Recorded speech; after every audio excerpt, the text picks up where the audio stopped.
Atlanta has a long championship history in NASCAR. For 16 years, this is where the titles were won as the final race of the season. And tonight, another chance for the championship contenders to make or break their title hopes. Some food for thought. No Nationwide Series champion has ever gone on to win the title without winning a race first. But first, let's go trackside to get this one rolling.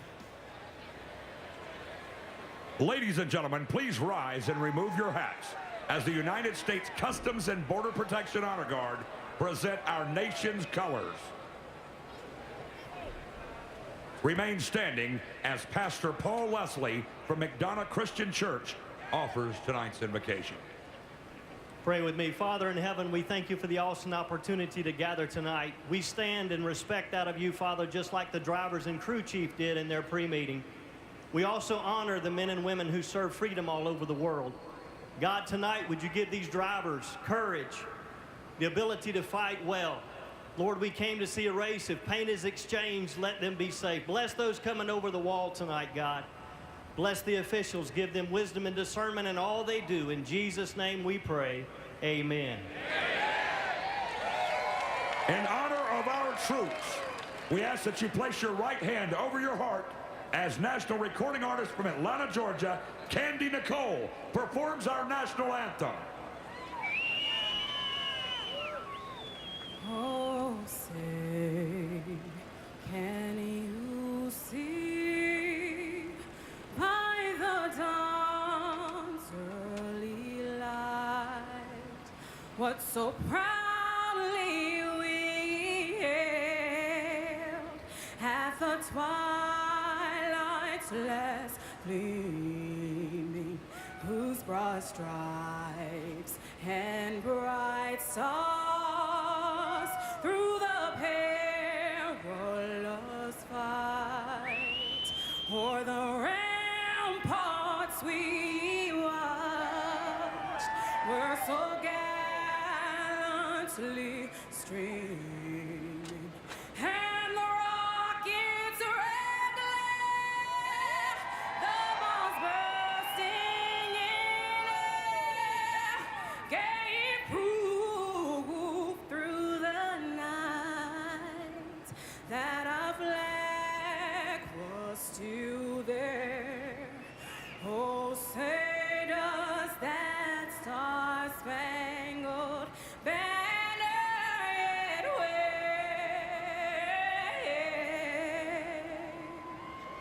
o'er the land of the free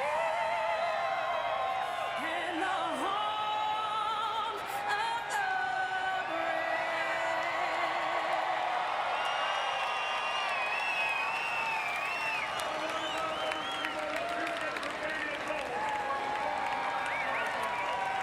As the drivers start to climb into those cars, we start thinking about the many, many storylines we'll be following in this one, including, can Kyle Busch do something he has never before done in this series at this track?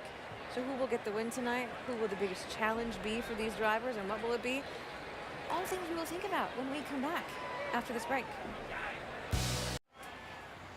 Back at Atlanta Motor Speedway, you know, considering Kyle Busch is the winningest driver in Nationwide Series history, it's hard to believe he has never won at this track in the Nationwide Series. That's kind of what I'll be watching for tonight, an elusive first for Kyle Busch. What about you, Steve? I'm going to be watching Austin Dillon. I'm going to see if he can get his mojo back, rhythm, whatever you want to call it. He's only 6 points out of the lead right now, and he loves those mile-and-a-halves. I'm going to say it again, to add to the luster of the great young one, Kyle Larson. Can he get that win before these last 10 races are up? Enough of you guys. Let's go upstairs to the booth where we'll find Andy Petrie, Dale Jarrett, and tonight, Alan Bestwick. She just said enough of I did. All right, it's our turn. You know, over the summer of this 2013 season in the NASCAR Nationwide Series, a real rivalry has developed, kind of like a mini Yankees-Red Sox or Alabama-Auburn, but Joe Gibbs Racing's 54 car and Roger Penske's 22. What a rivalry. Yeah, it really has heated up, you know, and as a driver, you always enjoyed that opportunity to race against somebody that you felt like that each and every week was the challenge. That was your benchmark of who you wanted to beat, whether you always were around each other or if it was a sponsor deal, but you wanted to get it done. In this case, it isn't about 2 drivers. You can see there's a number of drivers with each of these teams getting the job done. It's about these teams getting to be the very best. And if you don't think that it's a real thing, go down in that garage area and talk to these team members about it. Yeah, there's a lot of mutual respect between these two teams in the garage area, but the rivalry's there no less. I've talked to both these crew chiefs, and they feel it. They really want to win races with their team, but they want to win this championship. And talk to Jeremy Bullins a little bit about what's more important. He says the way they've got the lead in the points is by winning races, and so he's putting more emphasis on that. And on the Joe Gibbs side of that rivalry, Kyle Busch, 0 for Atlanta in the NASCAR Nationwide Series, one of the few places Kyle has not won at yet. Well, this Atlanta track known for wearing tires and being very difficult to keep grip on. Combine that with NASCAR's rules for the Nationwide Series, limiting the number of sets of tires a team can use, and this race is a handful for the driver and crew chief. Yeah, it's nothing new to have a limited set of tires to work with, but this track is the most demanding on that because you can have so much speed difference between old tires and new tires. You're going to see some teams maybe want to save a set back and take a chance on using them late in the race and hoping that they can. I'm going to urge my crew chief to have me a set of tires at the end of this because it could really make a difference. Well, they've got fresh tires bolted on now. Will they have enough at the end of the race if we see that late caution come out? Always a fascinating night at Atlanta. Right now, time to go trackside and get the race going. Race fans, it's time for those most famous words in motorsports. Here to give the command, please welcome our Grand Marshal, Great Clips franchisee, and co-op president, Greg Thomas. It's great to see everybody here tonight. I just wanted to thank Great Clips and Grit Chips for sponsoring this race. I'd also like to thank all of the Great Clips hairstylists that made this very unique cross promotion such a huge success. Y'all are awesome. Now let's have a great race. Drivers, start your engines. Only half of that point.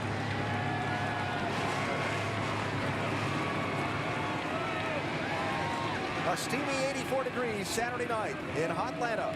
And we're ready for some great racing for the NASCAR Nationwide Series on this very fast but very demanding mile-and-a-half track. Our ESPN in-race reporter tonight is already a two-time winner in the NASCAR Nationwide Series this season. Yeah, he's driving tonight that Roger Penske 22 that's part of that great rivalry at the top of the Nationwide Series standings. Logano mastering the Monster Mile back in June and winning again on his what was supposed to be off weekend at Chicagoland after the captain's call. We'll talk to Joey next on the Pace Laps.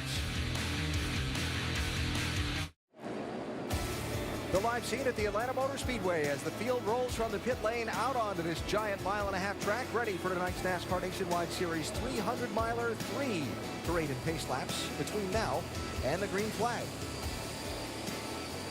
Our ESPN in-race reporter for the night, one of the favorites to win the race, but starting back in 16th place, Joey Logano driving the Penske's 22. Hey, Joey, Dale Jeff, ESPN. Good to talk to us there, young man. 10-4, yeah, I got you. All right, Joey. Hey, we've been talking about maybe a little rivalry that's going on for this Owners' Championship between your 22 team and the 54 team.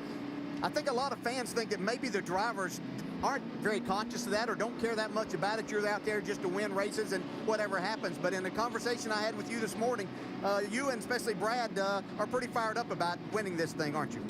Yeah, we are. And, you know, the other way we're going to beat them is actually win because they're pretty good. And this 22 team's every bit as good, if not better. So we will fight them hard all the way down to Homestead. And, yes, it is in the back of all our minds, but we're here to win tonight. Hey, Joey, our mailbag question comes from up in your part of the country from Groton, Connecticut, and is from Tyler. He says the track surface in Atlanta is one of the oldest in the Nationwide Series. With the addition to the new tire, in practice, did you find you had to drive differently to manage these tires? That's what makes Atlanta so much fun. It's, you know, you got no grip from the get-go, and it's going to be just as hard for Jeremy to call this race because the tires wear out so much, and as a driver, you got to, you know when to hold them, know when to hold them, I guess, and you know when to push it hard. And you know, starting back here, we're going to go a little bit harder than I probably want to get going, but we'll have to take care of it to a certain amount to be there at the end of this run. All right, Joey, thanks for talking with us. We'll look forward to talking to you later on. Now, Andy's going to talk to your crew chief, Jeremy Bullins. And 4. Hey, Jeremy Bullins, Andy Petrie in the booth. You have us? That's it. Jeremy, you've had a ton of success already this year with all the race wins, but how important is it to you and this team to win this Owners' Championship?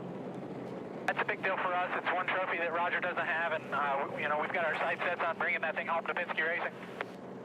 Well, it's going to be a tough race tire management-wise, and are you willing to gamble with that today to win, or are you going to try to do the best you can to make to score the most points? I think this race is always a gamble. You only have 4 sets of tires, and you have to manage when you use them. So I think the guy with the last set of tires is going to be in pretty good shape. So it's just a gamble to when you put the last set of tires on. So that's going to be everybody's guess. Well, when you roll the dice, I hope you win. Thanks for talking to us. Jeremy Mullins, crew chief for Joey Logano, our ESPN in-race reporter that starts in 16th.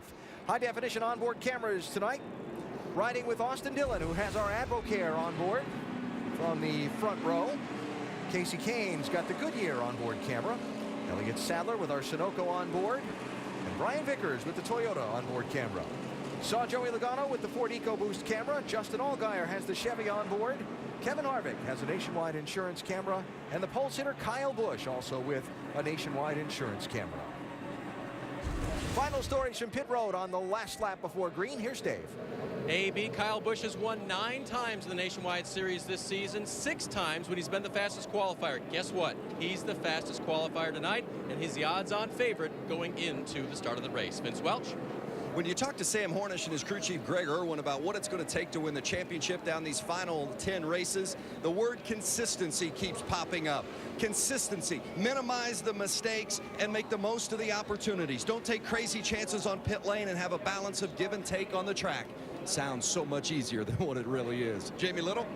Well, Elliott Sadler and this 11 team have had their share of challenges this year. That's why they were thrilled to get to test at a 1.5 mile track last week at Texas Motor Speedway. The team said they learned some things there they feel will help them tonight in their brand new race car. Mike Massara? Just once. That's how many times Regan Smith has finished inside the top 5 in the last 10 races. Adversity, though, isn't getting this team down. Crew Chief Greg Ives says this recent stretch will ultimately make him and this team stronger. They're looking to prove that tonight. They roll off 5th, looking for their 3rd win of the season. Mike, thanks. Track measures just over 1.5 miles, 1.54 miles. It's 195 laps to get the 300-mile distance tonight. Kyle Busch, Austin Dillon on the front row. Joey Logano back in row number 8, and we're ready for the green flag in Atlanta.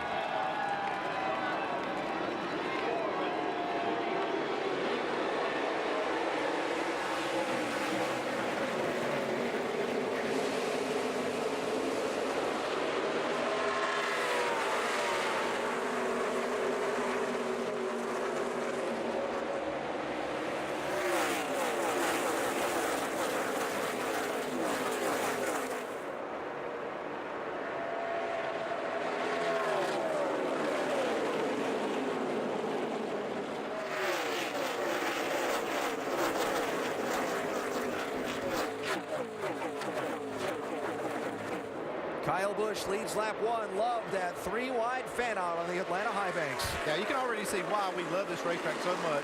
Right from the start, they're 3, 4 wide. They can use every inch of this racetrack because the grip level is just about the same all the way through. They'll be chasing it, though, as the tires wear out. Yeah, and that's why the drivers love it, is you have to search around this racetrack. It may start out at one spot for you and your race car, but you may have to search, move around to the middle, to the top, to find exactly where your car is the best throughout the night.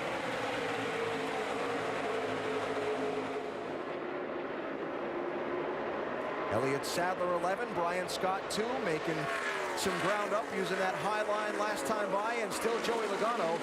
He's got a good car and he wants to go, but he's got to be careful too, doesn't he? Yeah, he really does. He doesn't want to be that. He wants to be able just to be solid and go on. But he's not going to have to wait too long because there'll be some people with handling issues that he'll be able to pass. I saw him right there make a move. Just pretty conservative, not taking any chances. And here he goes middle. Well, he looked at 3 wide. You see Kyle Larson making his way forward a little bit in that 32. Yeah, the thing about this, we see the drivers love this 3 wide, that you can do it, yeah, and with no problem really. But you have a harder grip on the steering wheel at this racetrack from the very first lap because there is that lack of grip, and the car gets away from you before you know it if you're not careful. So you have to be on your toes from the beginning. 7th, 8th, and 9th place here, and 10th place. Regan Smith in the 7, a little bobble there, getting down into the corner, but picks up a spot on Michael Annett in the 43. See Elliott Sadler just kind of showing in the fender and backing off real early in the race to be forcing a 3-wide move. Nelson Piquet Jr. in the 30, and Justin Allgaier in the 31, also part of this fight for a spot. You see Justin Allgaier car. You see these, you can actually usually see the cars move around on this racetrack versus some mile-and-a-half racetracks.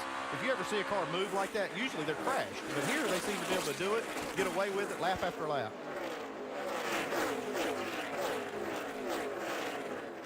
Was that Michael Annett kicking up dust up in the high lane? See, even on the straightaway, we saw Elliott Sadler actually wiggle on the straightaway. Yeah, there's just so much character I'll use about this racetrack, and the drivers love it. And it's what I'm saying. You never really get a break because you're either in traffic or there's something going on all the time. You're anticipating your next move, what you should do, how you should go about making that move, where your car works best. It's a tough 300 miles. You saw that big run Sadler in the 11 got off the high side of 2, and he had to be ready of what to do with it when he got there. Yeah, same thing with Vickers. You see he got that big run on the top on Justin Allgaier in that 31 and just trying to find a place to take that momentum. Yeah, especially with these cars because they don't have the horsepower of the Cup cars. When you have that momentum, you want to be able to use it and put it to good use. It's not always that opportunity there, though. So early on, Logano not making any progress up through the pack. Kyle Busch doing all the leading, but we're just underway at the Atlanta Motor Speedway.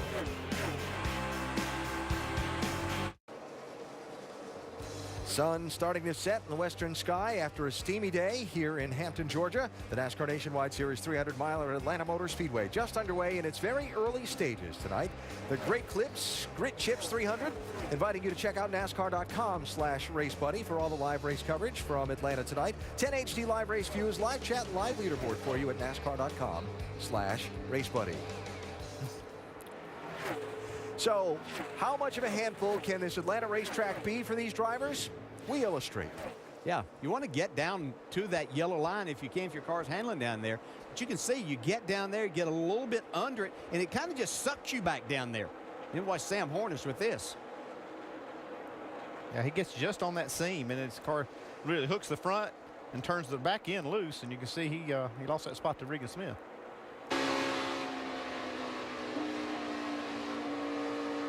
Yeah, you can almost see that, Dale, how it just pulled the front of the race car down over that seam. Yeah.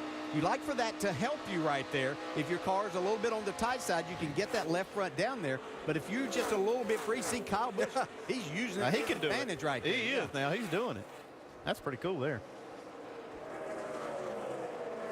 This racetrack will make a driver work behind the wheel as hard as any racetrack on the circuit, especially as the laps go on a set of tires and the car starts to give up grip. And Dale, I got to think, and I've always preached this to drivers at this racetrack, to try to manage the tires. Try not to run them off in that first 10 laps so you have something at the end of the run. Yeah, you can take off and run as hard as you want, but you got to understand, for each one of those laps that you're doing that you're abusing the tires whatsoever. Whether it's the right rear, right front, whatever you're doing, just sliding the car around too much, then you're going to lose that on the back end of your run, and you're really going to pay a big price for it.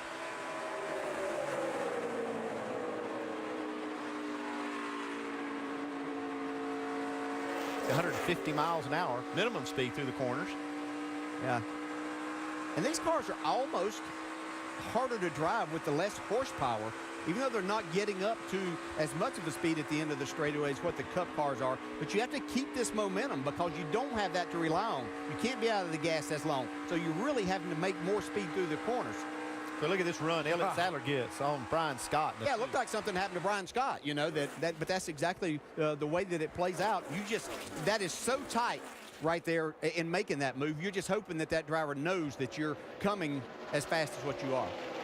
Second place here, Trevor Baynes 6, Austin Dillon 3. Been spending a little time down in the pack while Kyle Busch does all the leading, but here's a challenge for the runner-up spot. I think that's a nice pass on the bottom side of the racetrack without the momentum, so that tells me Austin Dillon's car is handling well. Well, we've seen in his 2 years or almost 2 years now of Nationwide Series, on these rougher racetracks, Austin Dillon has a really good feel for his race car and does it really well. Yeah, this really illustrates how much these tires drop off in speed by putting laps on them, and it's really just a product of the racing surface. It's very abrasive. It hasn't been paved since, I think, 1997. Correct. And so you've got, a very abrasive surface that wears these tires out, and they give up a lot of speed, and I think that's one of the things that element that it adds to the race that makes it so much better. We'll see that big time tomorrow night.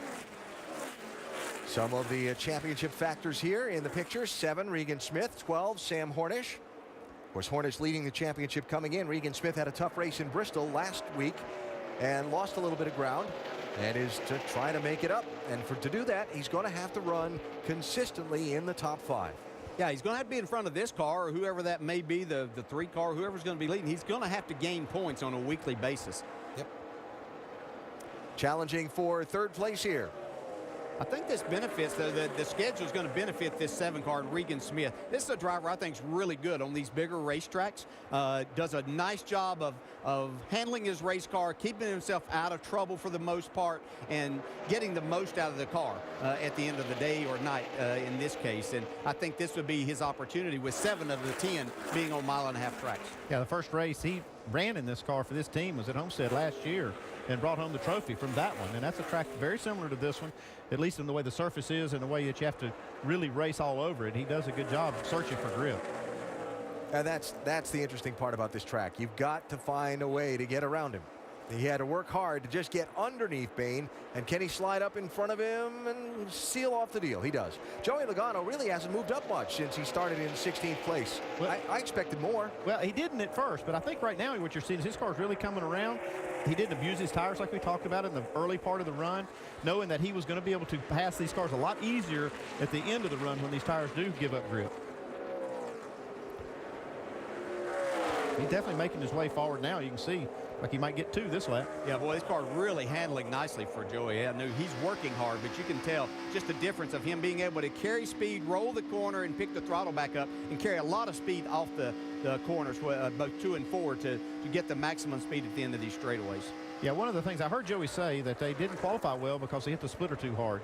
And so that's always a problem to figure out for the crew chiefs. How fast are these cars going to run? Because the faster they run, the harder that splitter is going to hit. I think that they have set this car up for when the tires fall off, when the speeds do fall off, that their splitter probably hits in the beginning of the run, but now it's starting to come around as we see the lap times for everybody start falling off. Goes back to Kyle Busch's comments when he talked to Vince before the race on Countdown. Long run car, short run car, which one are you going to need at the end of this race? Yep. If only it were that easy to know.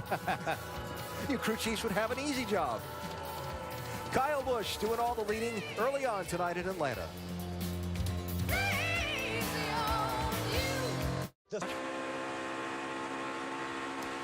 A little race for the lead beginning to shape up that we can watch as well here at Atlanta tonight. Kyle Busch has led all of the laps so far after starting on pole position.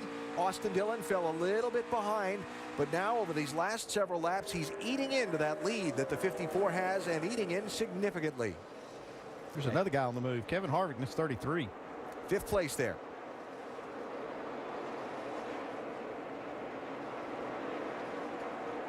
We're just way off right now. Well, we'll just take care of it. I think the 54 is the only car ahead of you, and maybe the 3 that's any better. Everybody else is about losing it off the corner there. It gets fixed up. Well, if he does get it fixed, he's going to be fast. He's already up to 5th. Really? These drivers are hard to please sometimes. They are. Hear that little lift off the gas pedal there coming up off the corner. That's not what you want, Jamie. No, it's not, and you can guess there, he's very loose. He said so since the start of the race, which is interesting because you hear a lot of these drivers up and down pit road saying how tight they are. So Kevin wanting an adjustment. And just to add to the 33, all teams were watching him in practice saying he was in a league of his own, so just wait until he gets to the 54. So let's keep our eyes on him.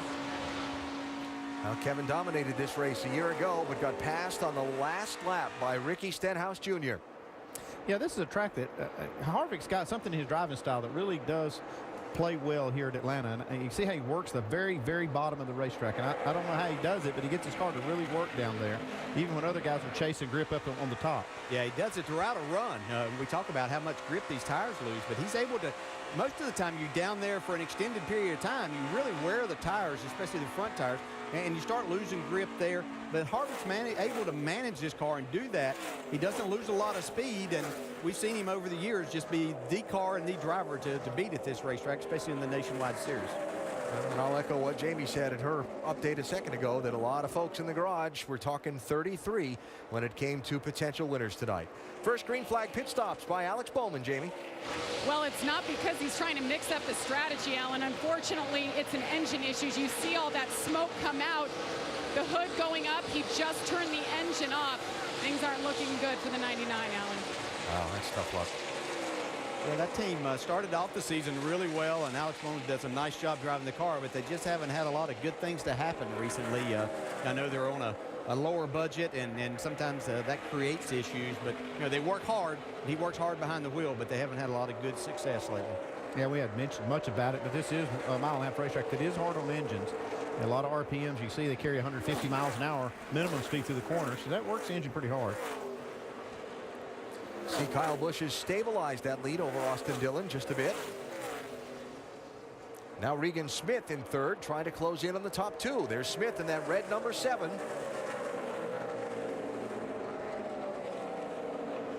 We talk about managing these tires, Dale, and we're at lap 36. At what point do you start running the car as hard as it'll go and get the most out of it? Got a caution, got one spun on the back straightaway. 23, Robert Richardson. Well, they'll get new ones now. Yes. So you're glad you didn't have to start this. Start rolling on the bottom. Robert had some problems on the pace laps getting away from pit road. Had to back into his pit stall and get some attention from his crew. He did make the start, but now he is the reason for the first caution that comes out just after the 50-mile mark.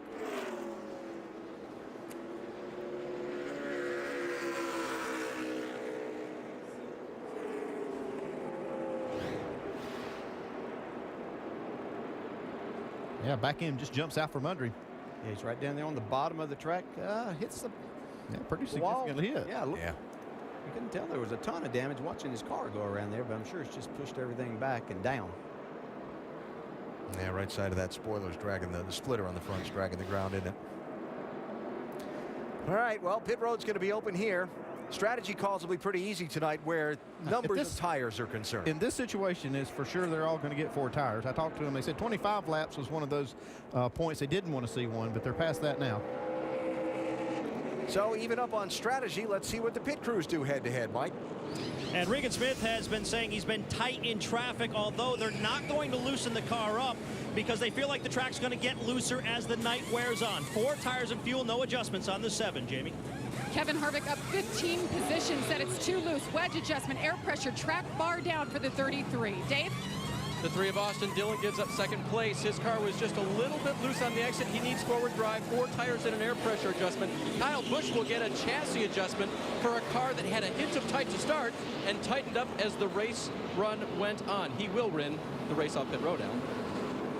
Barely, but great stops by Dillon and Smith's teams, down under 13 seconds. I thought Dillon might be able to get the lead off pit road, but Kyle Busch having that pit stall, I believe, paid off for him. There's the scoring line. By that much, Kyle Busch hangs on to the race lead. Half a lap from the restart here at Atlanta Motor Speedway after the first caution of the race. The new Goodyear tire just got its first workout in racing conditions. Dave? You see those standing up on the right there. Those came off of Kyle Busch's car. They look wonderful. The tire specialist who worked on the right sides, which are the ones at the top of the screen you saw there, he said they looked great. They have radioed to their guys on the track, and they've said everything we see back here looks really good. So far, a thumbs up on the new right side tire. You see the Goodyear engineers doing as they always do, up and down through the pit boxes, conferring with all the race teams. Now, I did see one tire there that had just a little bit of spot on it. This track is really tough on these tires. I think Goodyear's done a great job with this new compound, this new multiple compound, but this track's still challenging. Kyle Busch, the race leader, black 54, choosing the outside lane for the restart.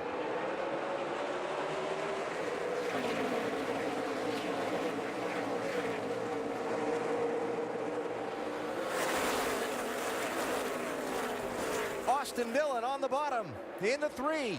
Is he going to get the lead?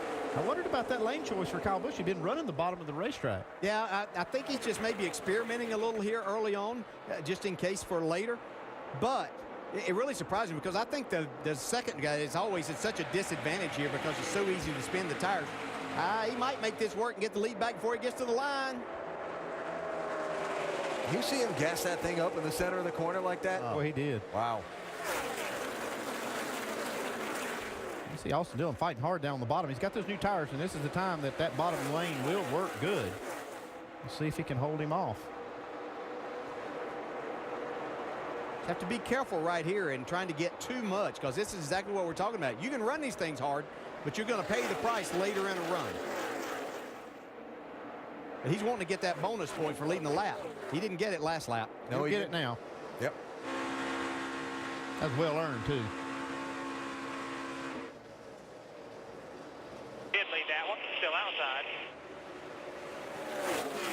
That's Andy Houston's spotter for Austin Dillon. You can see Kyle Busch just almost rubbing the right rear quarter panel on the wall there on the exit of turn 2. Regan Smith 7, Trevor Baynes 6, third place. Smith is through, watching these front two side by side for a third straight lap. Trouble, Casey Kane. See, Nelson Piquet got into Travis Pastrana a little bit too, trying to avoid Casey. A little damage on the right rear, Nelson Piquet's 30 car. Second caution of the race, Casey running 9th at the time.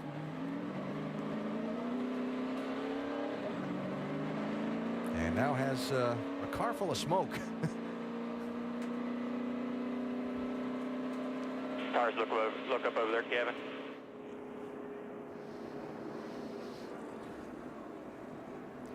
And these low air pressures and things, it makes these things, we talk about being a handful to start with, but they really are. Yeah, you see, it's Casey Kane, and he's up in the middle of the racetrack. Thing just breaks loose. Yeah, he's on one of those seams there. You can see the left side tires, and that could have just been the left rear losing the traction, because you can see those, both the left side tires were in one of those seams. Look at it inside the car. I bet Casey had his hands full right here.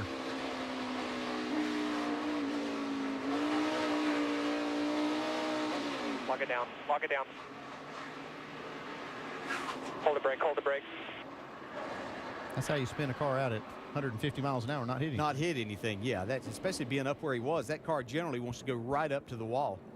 But you could hear Casey in there gas it up and to get the car turned and driving back down the racetrack and keep it off the wall. And then the Pastrana-Piquet contact you talked about, Andy. Yeah, I thought Piquet was going to actually hit Casey in the door, and he does a good job to avoid him, but he gets up into Pastrana a little bit with his right rear. I don't know if Travis has got any damage to his left front fender. Yeah, got hit a couple of times there, so could affect the handling of his race car. You can definitely see the damage on the 30 car, though, on that right rear. But Piquet had nothing else to do. He had to, he was fortunate he had enough room there to make that evasive move. And now, Vince, another set of tires going on that 5 car. Well, that's exactly right. And when you got to take care of the tires, you hate to put another set on this soon, but just way too loose after those initial adjustments for Casey Kane. He said the car was loose and he still was putting a lot of wheel in it, so he did not feel that the balance was right. So making a pretty significant adjustment again on the car this time for Casey Kane. Yeah, that's definitely not the way you want to use one of those sets of tires. And you know, these other leaders stayed out. They would have pitted. If they had unlimited sets, they would probably pit right now and get tires. That's just how important they are here. See, that green flag is out at the end of pit road and nobody coming. Looks like PK might come work on that damage. Yep, get that fender attended to. Invite you to check out NASCAR.com/RaceBuddy for live race coverage tonight from Atlanta with 10 HD live race views, live chat, and live leaderboard. NASCAR.com/RaceBuddy.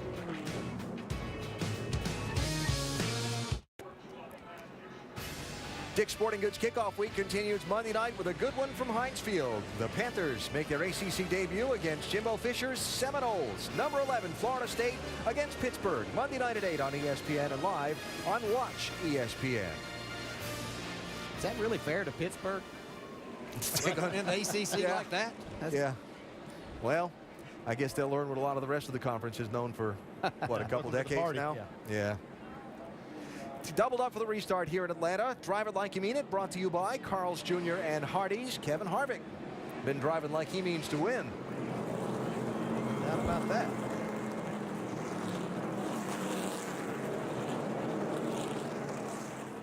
So after choosing the outside lane last time by for the last restart, the roles will be reversed this time with Kyle Busch on the inside and Austin Dillon on the outside. I don't think that worked exactly how he had it planned. He was able to keep the lead most of the time. But he had to work for it, though. Yes, he did. Austin Dillon starting this night, only 6 points behind Sam Hornish Jr. in the NASCAR Nationwide Series championship. Sam running well, but back in 8th position as you look at the restart order coming by. And this is when it's really hard as a driver not to spin the tires. You're anticipating that start, but now that they've got a little heat in and some laps on, and this front straightaway is so flat, makes it difficult to anticipate. Try to keep up with the driver that's in charge of this, which is Kyle Busch this time. Boy, you can see it right there. Austin Dillon definitely spun the tire. Getting a little help from Trevor Bayne.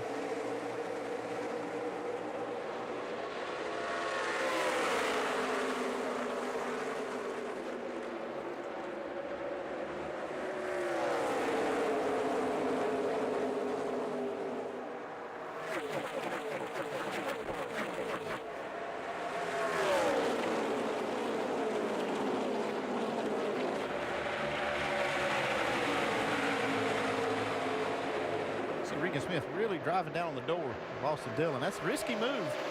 If Austin Dillon gets out of shape, he can take them both out. 7, Smith, Dillon 3, and Kevin Harvick in the 33, closing in.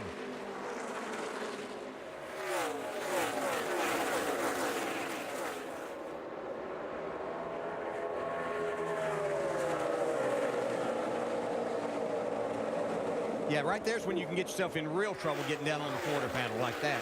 In the corner where the car's already loose, entering turn 3. And he's doing it, trying to get that advantage to slow the 3 down. You can see it may somewhat work, but I think he's got Mr. Dillon all riled up inside there. Well, that's what I was thinking, too, by that little dodge to the right on the front stretch there. Yeah, I think Regan Smith got the message, too. Okay, nice and smooth. Save those tires. How many times did the driver hear that in the course of a run tonight? Yeah, and Kevin Harvick sitting there watching that thing. Okay, you two young guys go ahead and wear your tires out. I'll pass you here in a few laps.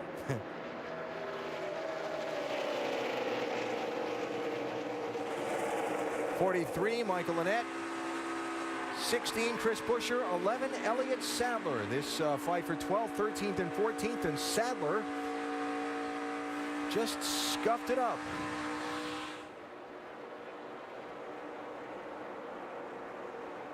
He definitely gets up against it. He's been fighting that car all night. Looks like it's been tight. Yeah, and they had a lot of high hopes after a test that he and Vickers did. You heard him talk about it in the pre-race show, that really felt like that they had found some things that were going to be a great benefit to he and Brian Vickers in trying to win this championship. Big trouble, big trouble. He restarted 9th, and he's already back to 16th and falling. Here goes Harvick. 3rd place. I'll tell you, I found one thing about this racetrack. It's not like other mile-and-a-halves. And I wouldn't necessarily take things I learned somewhere like at Charlotte or Texas or any of them really and think that they would work here, because this track is all to itself. It's bumpy, no grip. It's just a different place. And I don't think, sometimes you can fool yourself when you think you've learned something somewhere else and try to bring it here. Yeah, and there's a lot of people tried to work on speed and get the most speed. Kevin Harvick didn't have a great qualifying lap today. He wasn't concerned about that. He knew what he had with this race car for the race and what it was going to do when he needed it to do it. And you can see that showing up as he's worked his way up to 3rd. Great battle here. Harvick started back in 20th. Brian Vickers, you're looking ahead at that yellow car. Justin Allgaier, 31, trying to follow him underneath. Parker Kligerman in the 77.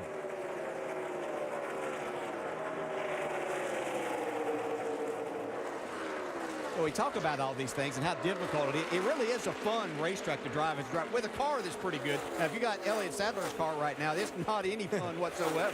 But these other cars that are driving pretty good, it's a lot of fun to the challenge that it presents to get your way around here and pass cars and just have a good time. That first time you go off into the corner, you've been running the low line, and now you're going to try the high line. You hold your breath for just a second? Yeah, hold your breath and hold the steering wheel a little tighter too, because you're just not sure, and that's not going to be your fastest, so you keep working up to that. But you just can't go do it the first time because you're trying to figure out how hard you can go in there and how much grip that top has. Riding with Casey Kane, trying to recover from that spin a little bit ago, Vince. Well, a little bit of good news for Kane because they only had 4 laps on those tires prior to the spin. They appealed to NASCAR. NASCAR allowed them an additional set of tires. So Kane will not be losing that set, if you will. He will get a set to replace those tires that they had to take off after that spin because they only had 4 laps on them. Boy, that makes a huge difference because now he's got better tires than everybody on the racetrack. So he can make up some of the ground he lost, and he didn't lose that set out of his allotment. There's the key. If you're going to spin early. And don't hit anything. Yeah, that's right. 29th to 12th from the restart for Casey Kane. There's the gap. Joey Logano up to Kyle Busch. What has been the summer rivalry of 2013 in the NASCAR Nationwide Series. In this particular chapter being dominated by Kyle Busch. Live at the Atlanta Motor Speedway, the NASCAR Nationwide Series running 300 miles tonight, and with nothing crazy happening, the picture of this race has completely changed in the last couple of minutes. Kevin Harvick was well behind Kyle Busch in 5th place, ran him, wouldn't we just saying, you know, and ran him down and passed him and left him, all in a space of about 7-8 laps. And his teammate Austin Dillon was able to take 2nd place away from Kyle Busch.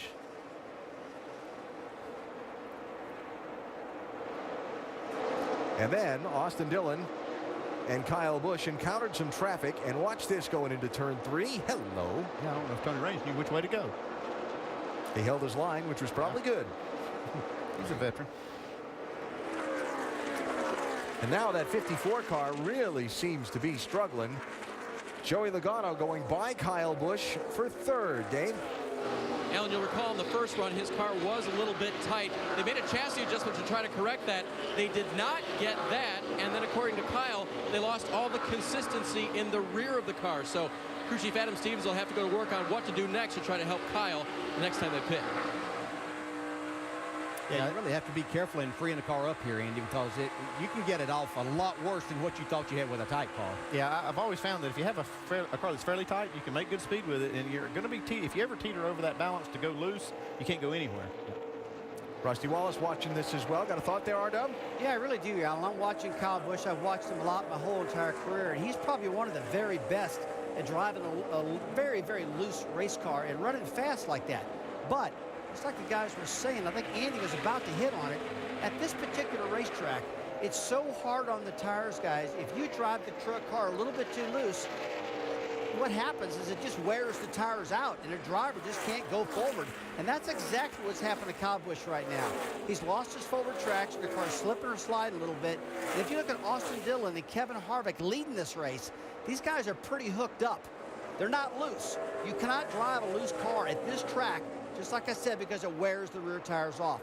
And that's what I noticed with that, with the 54 here. Yeah, that's a good point, Rusty. And I was going to say what I think makes Harvick so good here. We watch him lap after lap have that left front tire down on that yellow line where we talked about earlier that you can really make the car turn there. And Harvick gets his car tight enough to drive it off the corner, have that forward bite that you need, but uses that bottom to turn his race car. And you can see that the 3 car of Austin Dillon doing a lot the same thing. And I'm sure that he's watched Harvick and talked to him about that. And I think that's what helps him. And you're exactly right. Loose race car here, you're only going to go slower. Here comes Kyle Larson, that 32 car. He's bearing down on Kyle Busch. I expected Kyle Larson to run good here because this is one of those racetracks, like you say, without a lot of grip that you really have to wheel it. He's so good at that. He's done so much of the dirt racing and different cars that I think that this kind of a thing will suit his style.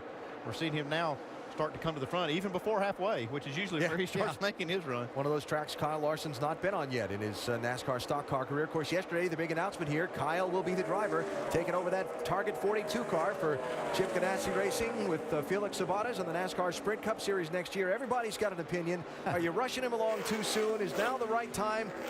What's your opinion? I think it's the right time. I'm a big fan of this guy. I think he's got a lot of talent, and I think he's going to really shine in those cars with more horsepower. We've seen a lot of good race car drivers like Tony Stewart, Jeff Gordon, not really make a lot of noise in the Nationwide Series, but when they get to the Cup Series with the different style of racing, they do well. I expect to see the same thing with Kyle Larson. Yeah, I do too. As you can see, the battle for second here tightening up with Logano catching Austin Dillon, try to take that spot away. And I agree. I think that Kyle Larson is ready for that. I think that another year of racing in the Nationwide Series, it's not going to do him. He already knows how to win races and things. Now, maybe he doesn't know how to win yet in these stock cars, but he'll learn that. And I think that he's going to do very well.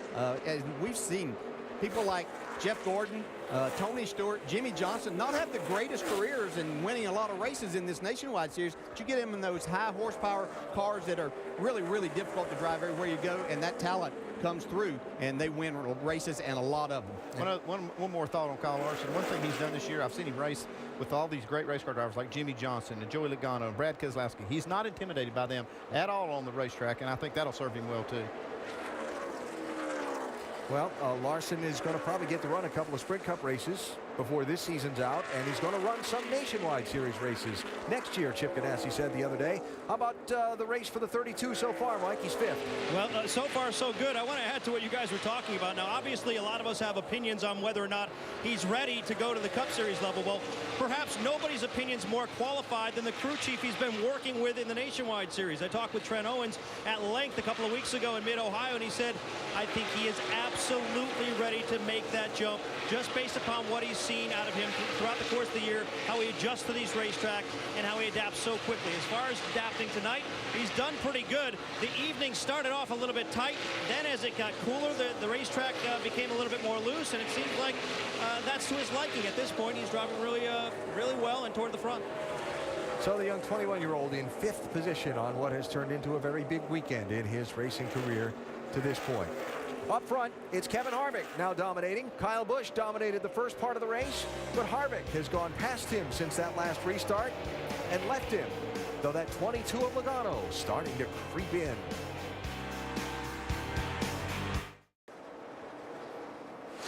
Beautiful night in Atlanta for the Great Clips Grid Chips 300 NASCAR Nationwide Series race.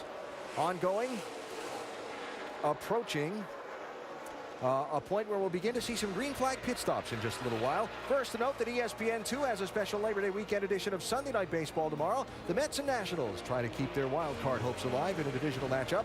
Mets and Nats tomorrow on ESPN2, also live on Watch ESPN. Beautiful night to be out at the racetrack, still 82 degrees, as Kevin Harvick continues to lead this race out in front of Joey Logano by 2.2 seconds. Here's the gap from 33 back to 22. You see that 22 car just a little wiggle in the back, but he's making up some time, about a tenth and a half a lap on Harvick. Trying to close in. Austin Dillon now back to third after being passed by Logano, and you see the gap. Dillon has faded quite a bit. Kyle Busch fourth. Kyle Larson fifth. We go up to speed with Nationwide Insurance, beginning with our sixth place runner and beginning with Mike. Alan, just prior to that last pit stop, Regan Smith had radioed in saying he was a little bit tight, but was worried about freeing the car up because as the track cools, he felt like the track will get much looser. Well, that has not necessarily been the case. Throughout the course of this run, Smith has radioed back in saying the car's not only tight, it's worse than it was before. He's not happy with the way it's handling, Vince.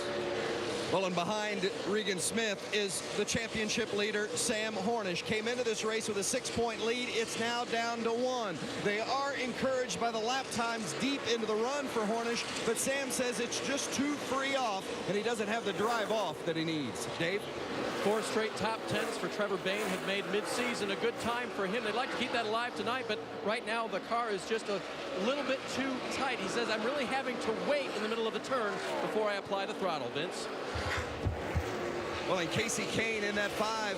One more race to go. He'll run at Richmond, and then he'll be done with his nationwide schedule. So this team really wants to get a win for Casey.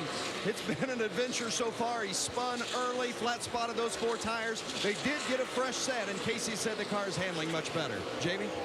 And Travis Pastrana just cracked the top 10. The weekend has gone well. In fact, Carl Edwards got in his race car in final practice this morning just to verify what Travis was feeling. And Travis was spot on. Carl turned 2 laps in it and said the car was really good. So Travis focusing on the prize tonight, but he's also thinking about his wife, Lindsay, at home, due with their first baby in 3 days. Mike? Brian Vickers crew chief Kevin Kidd says there's 2 things that make him good at this racetrack. 1, car control, but 2, perhaps the bigger issue, his demeanor. He doesn't get too emotional about things. So as the track has changed, his emotions have not spiked. He's been very even keel. The car started off good, has gotten a bit loose, but he likes it that way, Vince. And how about the youngster, Chris Buescher, just 20 years old, his 6th race of the season, his first race since Michigan in June where he finished 7th. It's a solid run for him so far. You see he's up to 12th, but he said it's gone from snug to too tight. They're going to work on it next time they stop. Jamie? And Elliott Sadler has had a handful tonight. He slipped all the way back to 20th, saying the car is so loose he can barely hold the steering wheel. He wants to go all the way back on those changes they made on the last stop, the way they started this race. He said he just can barely hang on. And we're starting pit stops down here. Let's go back upstairs to Alan. Expect the green flag stops to begin momentarily. Joey Logano's been into the wall. Took that right front's down. I don't know if that happened before or after he got in the wall.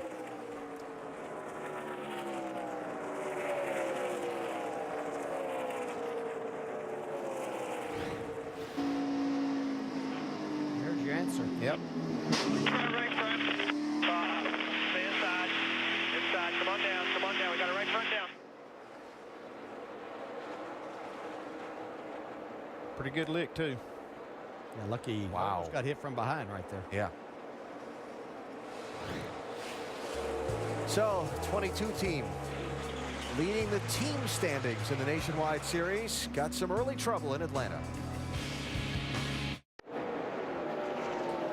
Back live at Atlanta as the leader Kevin Harvick comes onto pit road for a green flag stop. Harvick headed all the way down to the attention of his crew, trying not to get a pit road speeding penalty, Jamie. Well, you can imagine he's pretty happy with the race car. He said just slightly loose. They said, well, since we have a 5-second lead, let's take some wedge out and make an air pressure adjustment. You see the chassis adjustment there. 4 tires for Kevin Harvick. He's won in all 3 series here, Dave. Austin Dillon spent most of that run in 3rd place. His biggest complaint, loose off of turn 2. It'll be an air pressure adjustment that's already been made to one of the 4 tires, or at least one of the 4 tires that they're putting on this 3-car, Vince. The championship leader, Sam Hornish, getting 4 fresh Goodyears and a turn a wedge to help that car on its drive off issue. Just a little bit too free off. Mike? And Kyle Larson on pit road now. He had been running pretty consistently inside the top 10 throughout the course of the evening, looking for a breakout performance here tonight. 4 tires and fuel, no adjustments on the 32 car. Kyle Larson very happy with the car so far tonight, Jim. And this is the team's opportunity to make this car better. Elliott Sadler has had a handful, could barely touch the wheel. He was so loose. As you see, the 54, Kyle Busch on pit road as well. They're going back on the changes they made last time for Elliott Sadler. You see it there, the wedge adjustment. 4 tires, they'll fill them up with Sunoco fuel. Vince? The 5 car of Casey Kane handling much better, but they still feel like it's not quite where they wanted. It's not good enough to challenge for the win. They're going to go down a half round on the track bar. Also make an air pressure adjustment and 4 tires for Kane. Dave? Kyle's been wondering out loud how a car that was so tight up top is now spinning out loose up there. He gets a track bar adjustment, air pressure adjustment, spring rubber pulled from the left rear, or probably pushed in to help tighten up that race car. Mike? Regan Smith has been fighting tight throughout the course of the evening. They are going to make adjustment this time around. They'll make a wedge adjustment, taking a round out on the left side. 4 tires and Sunoco race fuel for Regan Smith as they try to free him up just a little bit. Working now on the right side of that car. You can see the adjustment. The wrench is out. Car's off the jack and away. Regan stayed out a long time to let everybody cycle through so he could get that bonus point for the championship by leading the lap.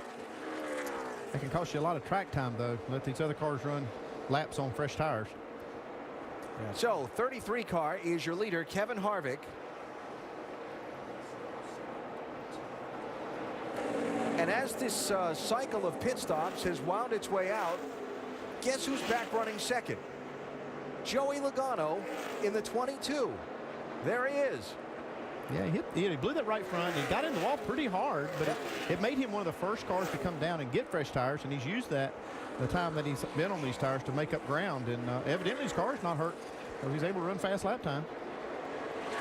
Well, he's 7.4 seconds behind Kevin Harvick. He was about 3 seconds behind when he had the problem with the tire going down and made the pit stop.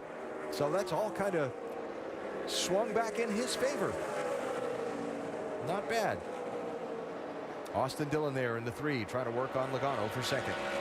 Yeah, for now. You'll see this 22, though. He's got about, what, 7-8 9 laps more on his tires than the other car, so he'll give up a little bit of this distance that he gained in the later part of this run.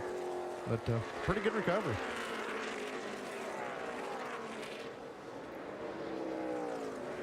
An update from the Penske pits and Jamie. Of course, Joey Logano, you're looking at that tire, the right front that came off of his car, wanting to know if there was a puncture or what had happened. So he knows. He's trying to take care of the right front and didn't understand what went wrong. Well, the team told him it's a ply separation there. You can see it separated on the inside tire wall. So they're keeping an eye on that. Meanwhile, though, they really feel like they have a car that can win this race tonight, so they keep digging. Yeah, I'm looking at that tread rubber of that tire. That's where you see Goodyear has changed that compound a little bit, and I don't see any cords or anything that shows me that tire wore out and caused it to blow out. So I'm thinking that's what they're looking for, is maybe a sidewall rub or something like that may have caused that. Well, he's been the only one to have problems so far and has recovered nicely from it. Just across halfway tonight at Atlanta Motor Speedway, Kyle Busch dominated early. Kevin Harvick's dominating the middle stages of this race, seeking his second Nationwide Series win at this track.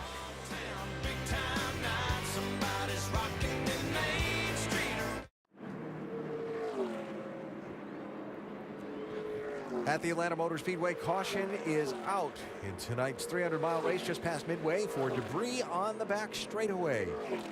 Third yellow flag of the race. We talked about earlier at a track where tire wear is critical for speed and the number of sets of tires you're allowed to change is limited by NASCAR rule. Here's where the crew chief's got to earn his money. Yeah, I talked to someone down there today, and this is right that critical time where they don't want to have to make this decision because they need tires. The cars would run so much faster right now if they had tires, but they don't want to use them because they need them at the end. Pit road's open here. Well, I saw a few of them wanting to come down through there. Can't afford to now, though. Yeah, every one of them that started to bobby and weaved back out.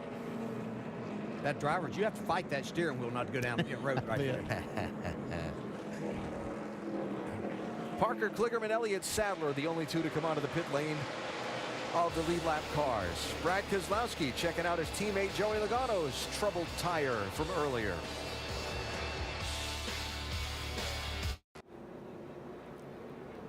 Welcome back to the Great Clips Grit Chips 300. Make sure to go to NASCAR.com for all of your latest NASCAR information.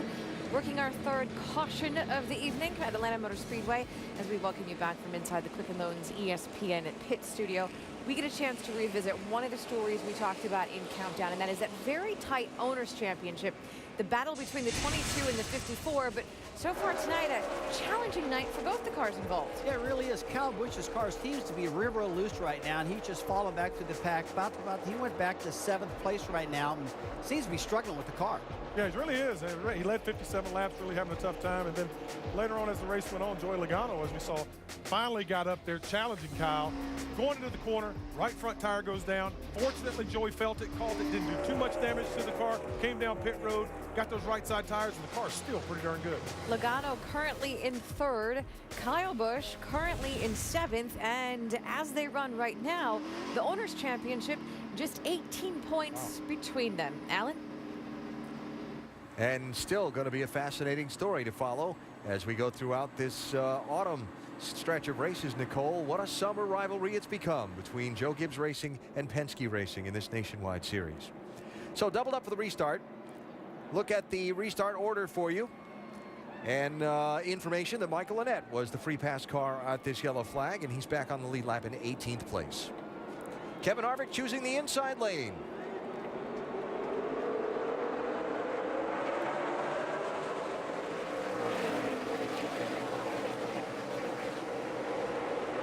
Austin Dillon really struggling on these restarts.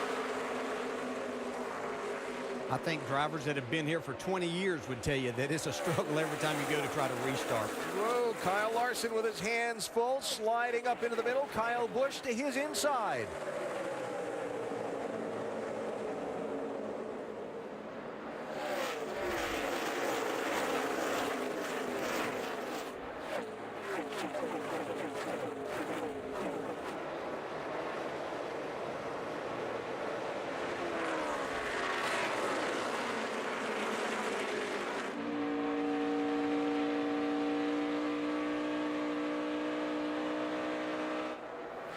Kyle Larson really running that high line. Yeah, you can really make that work, and it looks like he's got his car set up to do that more. We haven't seen many of these Nationwide drivers go up there. It's actually a little easier on the tires if you can be up there. If you can hang on to it. Fighting on his right now. He's fighting it. That started way back in the middle of the corner for him. When he tried to set the car into the corner, you saw that back end bobbing around. He's still in the gas. Look at him. Gets this big run off turn 2. I think he's a little better over in 1 and 2 than he is in 3 and 4. And you'll see it, and we'll see tomorrow night that a lot of the Cup drivers, we saw it in practice earlier, that they would run the top in turns 1 and 2 back down to the bottom in 3 and 4, where we see Kyle Busch and Casey Kane right now. Regan Smith 7, Kyle Busch 54.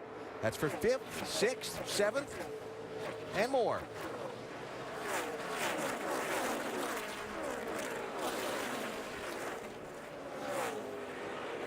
See Kyle Busch really get loose on the bottom. Yeah, and up in front of him, I was watching Trevor Bayne in that 6, really sliding his car off the corner also. So you're Austin Dillon in that 3, and you've had a chance to start outside the leader twice now, and both times it hasn't worked out very well. You've had trouble hooking it up. What do you think? Are you actually thinking about that now toward the end of the race? He will be the next time. Right now, as he's driving, these things are such a handful that you've forgotten about that. But you're a little aggravated still that you haven't figured it out. But he'll hopefully figure something out and realize exactly what's causing that, as we see Kyle Larson once again have to give up some ground there on the exit of turn 2. I see him experimenting with his line. He tried low in 3 and 4. It seemed to work better for him. But I think he's better on the high side in 1 and 2. It looks like he tried the bottom. Didn't find that to work well. So Kyle Busch, who dominated the first third of this race, still finds himself back in 6th, Dave.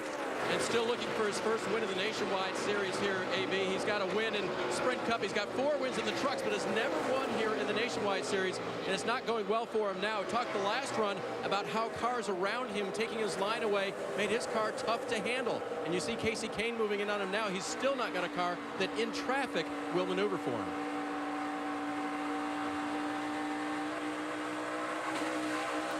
Got the wall right there. Yeah, he did. Yep. Riding along with him. See how much damage he did. You can see that right rear, both right side tires actually.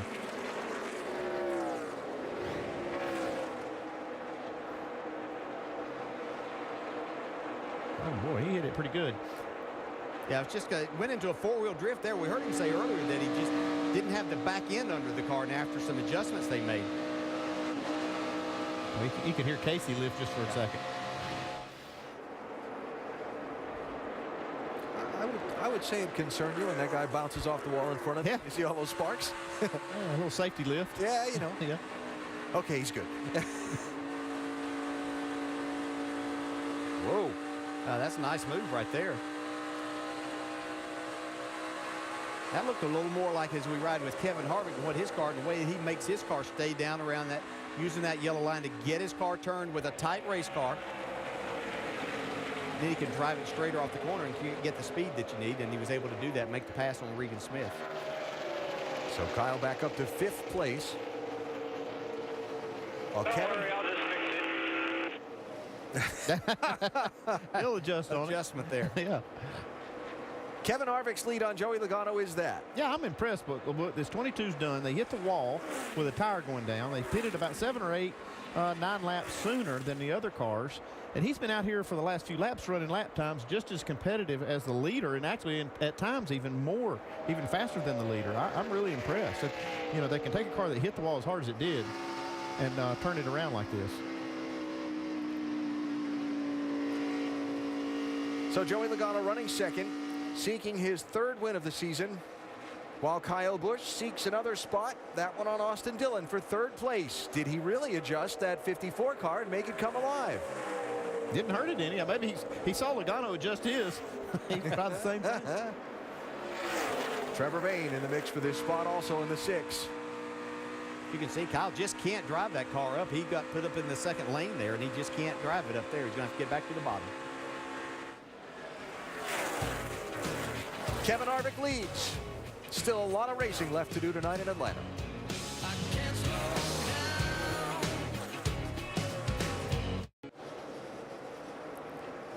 The very full weekend of motorsports on the ESPN networks this Labor Day weekend includes the biggest drag race of the year, the Chevy Performance NHRA U.S. Nationals from Indianapolis. See qualifying at 1 Eastern tomorrow on ESPN2, and the final eliminations at noon Eastern on Monday here on ESPN2. Also this weekend, the American Le Mans Series Grand Prix of Baltimore, noon Eastern tomorrow on ABC. The NASCAR Sprint Cup Series from here in Atlanta, telecast presented by Pennzoil, 7 Eastern tomorrow night on ESPN. And next weekend's Nationwide Series race is at the Action Track in Richmond, Friday night, 7 Eastern. ESPN, part of a full afternoon and evenings motorsports coverage from Richmond as well on the ESPN networks, including Sprint Cup practice, Nationwide and Sprint Cup qualifying, and the Nationwide Series race. Did I miss anything? Didn't sound like it. Oh, yeah, you did. You did say the race, though. I did, yeah. Yeah, so we got it right. Casey Kane moving up a spot, picking up 6th place on Regan Smith. Wow, look at the gap he puts there. Yeah, we're talking about Kyle Busch and his car perhaps recovering a little bit after that tap on the wall. Watch as Kyle took 3rd spot from Trevor Bayne a little bit ago from this angle. We saw it originally, but watch these couple of angles, and what a handful Bayne had in that 6. That's impressive right there. Good recovery. Yeah, when we show up from behind, it's going to be even more so. When you see how far right Trevor Bayne had this 6-car turn. Wow, look at that left front tire. Look at him, solid wheel. Wow. At 180. That's fun, I think. It is whenever you're still going. Yes. So Bayne running in 4th position. And Davies had his hands visibly full at times. But the car is really not that bad, and they got some track position during that green flag run. Listen. I've tried to pitch you a lap or two early there to try and get you some track position. It worked out well, and your lap time stayed good with even some of the, like Harvick pitted late. Your lap times were better than all those guys still.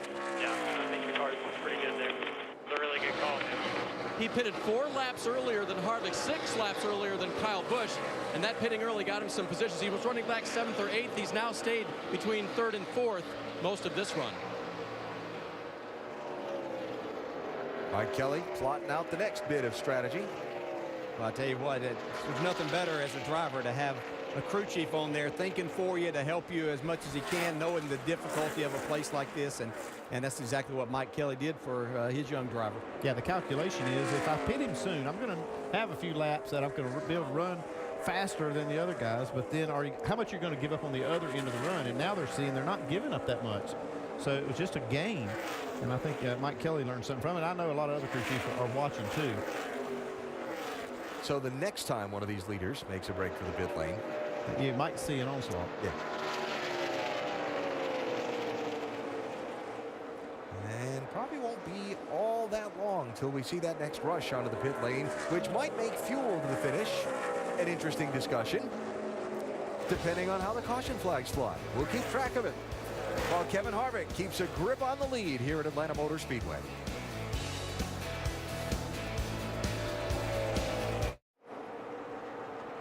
Back live at Atlanta Motor Speedway with 60 laps to go, and Kevin Harvick in the race lead, 3.5 seconds over Joey Logano, 4.5 seconds over Kyle Busch. Green flag pit stops while the window's opening for some. Travis Pastrana has been on the pit road for a green flag stop, and we're not all that many laps away from seeing Joey Logano have to stop in this 22 car. And he made the stop earliest of any of the leaders because that tire blew out. So he's got more laps on his fuel and tires. We expect him to be the one that needs to pit the first. He's trying to get it down where he can make it on fuel before he makes that last stop.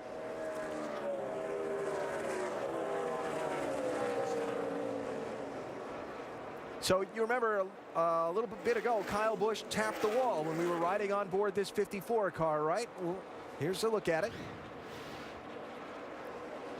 See the back end stepping out. Just can't turn the steering wheel. And since then, that car has come alive. I don't know what I did aero-wise to tighten it up, but I tightened it up. It's better, way better. Well, thank you. So Kyle's team, well, they're not the only one to notice this 54 is suddenly running faster.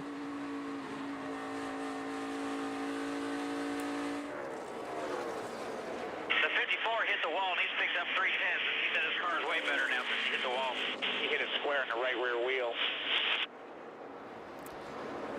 Well, here's one thing that happens. They have a certain amount of skew. We've talked about that before, that they can run in these cars, and NASCAR controls it very closely. But when you hit that right rear wheel, it can actually move that rear end a little bit to the left, and what it does, it'll make the car skew out to the right more and hang that right rear of the spoiler. So that is in the right direction. If they would, allowed to do that before the race, they would do it, but obviously they're not. And maybe that crash or that impact with the wall did help it. I think the bad boy's buggy is okay. I wouldn't be messing with that. Now, I wouldn't try that same adjustment. Yeah, if I was, Kevin's car, yeah. That's a pretty appropriate sponsor for him, don't you think? Yeah, I think so. That was lap 92 in this 33 pitted last, Jamie. Yes, he has that big lead. The car seems to be okay, but it's a tick loose. So he's asking his crew chief, Ernie Cope, to make an adjustment. He said, let's go back on the last wedge adjustment we made. It was better that way. And he said, let's put some air pressure in that right front to tighten you up and get you going quicker that round. So they're still working on the car, even though they've been the class of the field tonight. They're looking at pitting about lap 150. Another 10 away for Harvick. Logano, we'll see sooner than that, probably in another 2 or 3. Nice recovery from Joey, not with us earlier. Lap 85, running second. Had a right front tire go down, went up and popped the wall, but really managed to slow it down before it hit. Came down the pit road under green, and the race stayed green through an entire cycle of stops, and Logano wound up back in second place.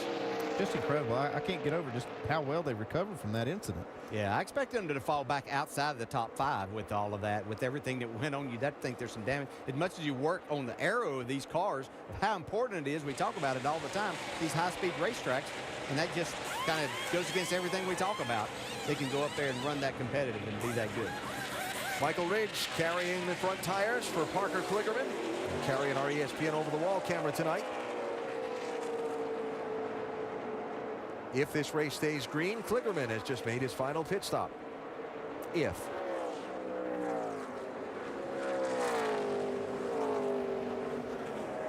There's the gap. First to second. It's a big one. I think we're just now getting inside the window for this 22 car to make it to the end on fuel. Expect him pretty soon on pit road. Yeah, it's these last laps of these runs that Harvick just really stretches his lead out on these other cars. Even before Logano had his problems and stuff, Harvick was building big leads. His car just doesn't slow down. It's not wearing the tires. He's able to continue to run these fast laps. And Elliott Sadler's in, Jamie. And they've been working on his car, trying to make it better tonight. Loose, loose, loose was the call early. He fell quite a bit back. He's regained some of that position. 4 tire stop here. They'll fill him up with Sunoco fuels.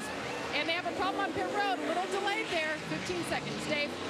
Trevor Benny's in from 4th place. He says, right now my car just needs to turn a little bit better in the short run. The wrench is going in the rear window for a track bar adjustment and 4 tires.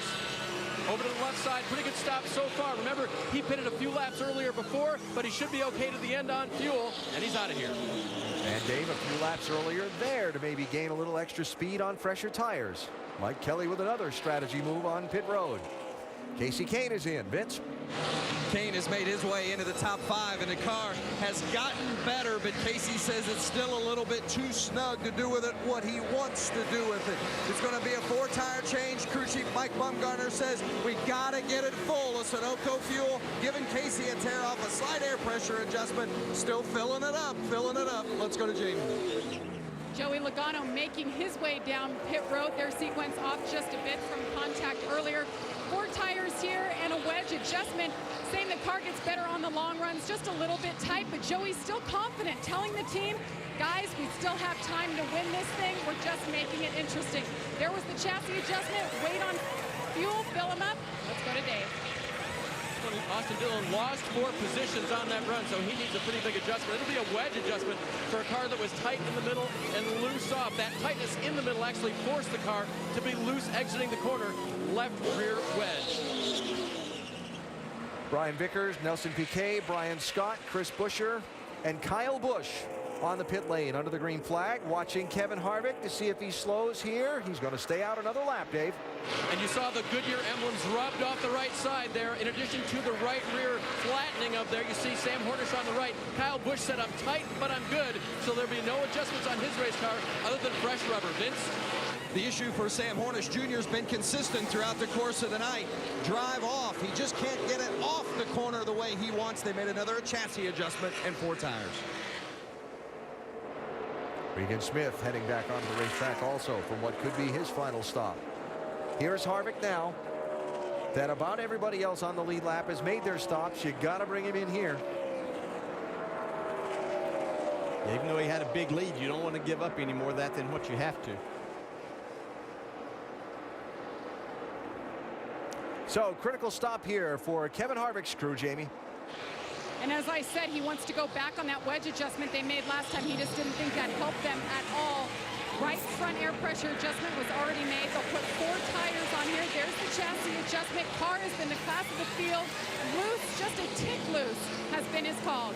Kevin Harvick here looking for his 2nd nationwide win at Atlanta. Relatively smooth stop. Get back on the racetrack without getting tagged for speeding and protect most of that big lead you had over Joey Logano. Dave? As the run went along for Justin Allgaier, his car remained pretty tight, so they're going to have to make an adjustment if he wants to get into the top 10. That'll be a wedge adjustment in the left rear.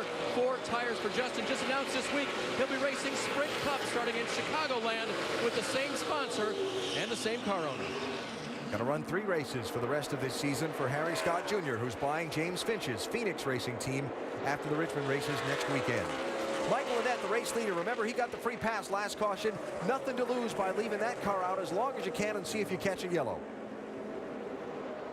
I would say you're probably going to see him on pit road here now, hoping they might catch that.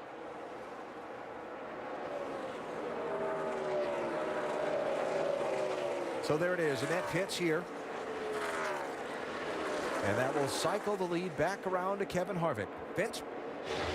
These guys tested earlier this week at Chicagoland Speedway in anticipation of the upcoming race, but they felt like they found some things that translated into making their car better for this race. They are making a chassis adjustment, but Michael says the car has come to him. He feels like it's much better, and it's getting better and stronger. They've got something to work with down the stretch. Sunoco fuel and 4 Goodyears for Annett.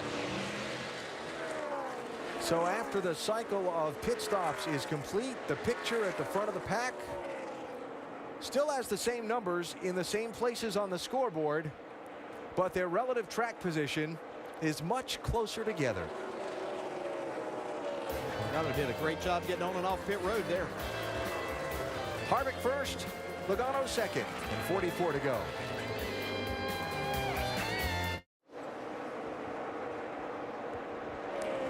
Back live at Atlanta Motor Speedway, the NASCAR Nationwide Series race getting down to its late stages. There is the leader, Kevin Harvick, whose advantage on the pit stops that happened on the green flag a minute ago was considerably cut over 2nd place, Joey Logano.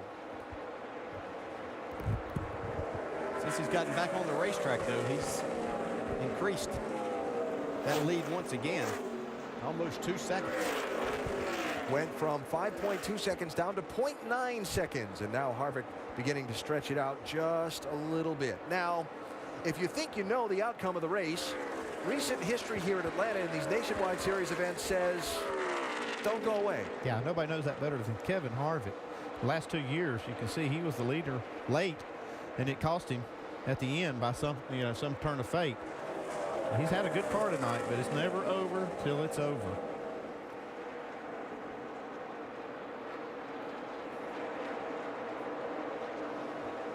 And I think what we're seeing here, too, is Harvick's car really, really fast. It doesn't slow down much, but Logano, once again, even though he made up time while he had those fresh tires on and Harvick was staying out there on the older tires, that allowed him to cut that gap down.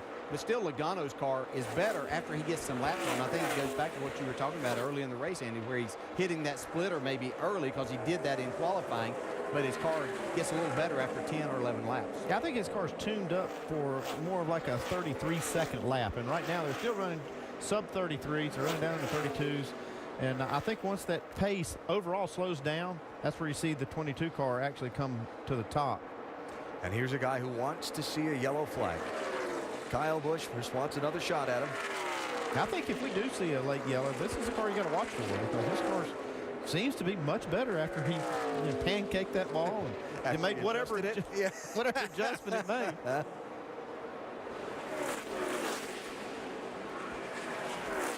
Trevor Bayne running in 4th, but he's 10 seconds behind the race leader.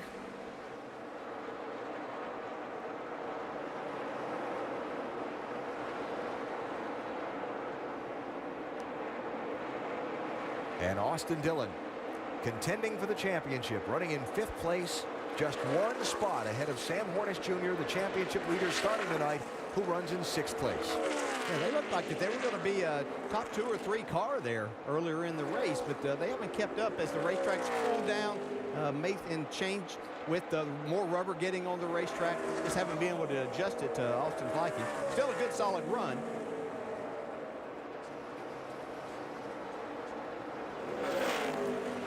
So as these races begin to run out after tonight, going to be 9 left in the season with Dillon and Hornish and Sadler and Regan Smith and all these guys knotted up at the front of the standings really, really closely. How does that pressure begin to build as the number of races begins to shrink? It just gets incredible. I mean, this is big to them and these teams, but these drivers, you hear things in the car, you see things happening on the racetrack that maybe you didn't, you think of things that could go wrong, and you know that each lap that you make is critical, and each decision that you make as a driver is very critical. Yeah, and as far as the crew goes, making sure that the car is, Sam, a little out of shape, making sure the car is durable, nothing happens to it.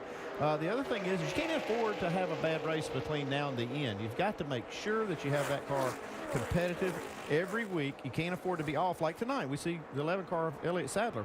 He's kind of out to lunch. You cannot do that these next 9 weeks.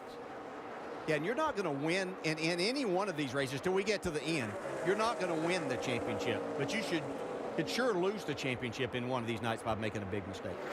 And playing not to lose sometimes is the hardest. I'm thinking of Sam when I say this. Playing not to lose is harder than doing what comes naturally for a race driver, which is going all out to win. And that's what this team did early in the year, and they did that. They won it. I believe it was Las Vegas. They went out there and really proved they were championship worthy. But it's almost like they're in that defensive mode right now. Sam giving up a spot on the track in this race as Casey Kane got by him. Kane to 6th and Hornish to 7th. Kevin Harvick in the race lead, but this on his radio. Like the left rear blue. Vibrating pretty bad. Oh, that's not good. That's not good. That's something that's not going to get better. Take care of itself, and way too long to go around this 1.5-mile racetrack. Too many laps. Ernie Cope, the crew chief.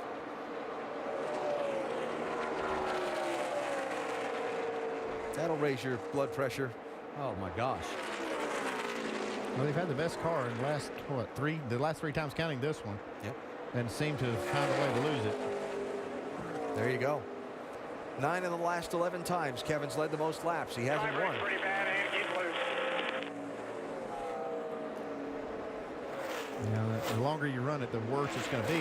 And then when you do make the pit stop and change it, if you run it too long, the wheel will not tighten back up. Saw that happen to Kurt Busch last week. Added pressure on that. This is the Nationwide Series. Right. Kevin's a contender for the NASCAR Sprint Cup Series Championship. At what point do you have to just call him in and play it safe? Yeah, no driver wants to put himself in that position. Again, the speed's high here. It goes to 180 miles an hour. No driver wants to have that happen, but certainly in Kevin's situation where he is going to be in the chase and battling for a Sprint Cup Championship, you can't take that risk. But ultimately, the decision becomes his, right? Yeah, absolutely. He's the guy holding the wheel. Yeah, the crew chief can go over and talk to the guys. Did they get him? You sure you got him tight? But that driver's the one that has to make that decision. You know what you're feeling inside the race car. And the good thing about it tonight is, even though he's a great competitor, if it is the wrong decision and there's something, but he's feeling something. And Kevin Harvick is too good of a race driver and has too good a feel for a car for there not to be something there that's affecting it and giving this feel. Now, will we see another caution that'll help Harvick out? Will he have to pit under the green? How will the final laps of this race play out? Coming back to Atlanta Motor Speedway to see how the Great Clips Grit Chips 300 turns out. A little primetime racing Sunday night from Atlanta. Tomorrow night, 7 Eastern ESPN. Second to last race to determine who makes the chase for the NASCAR Sprint Cup. Ricky Stenhouse Jr. starting on pole position for that 500-miler. Kevin Harvick in the lead with this one, having 20 laps to go for the NASCAR Nationwide Series tonight.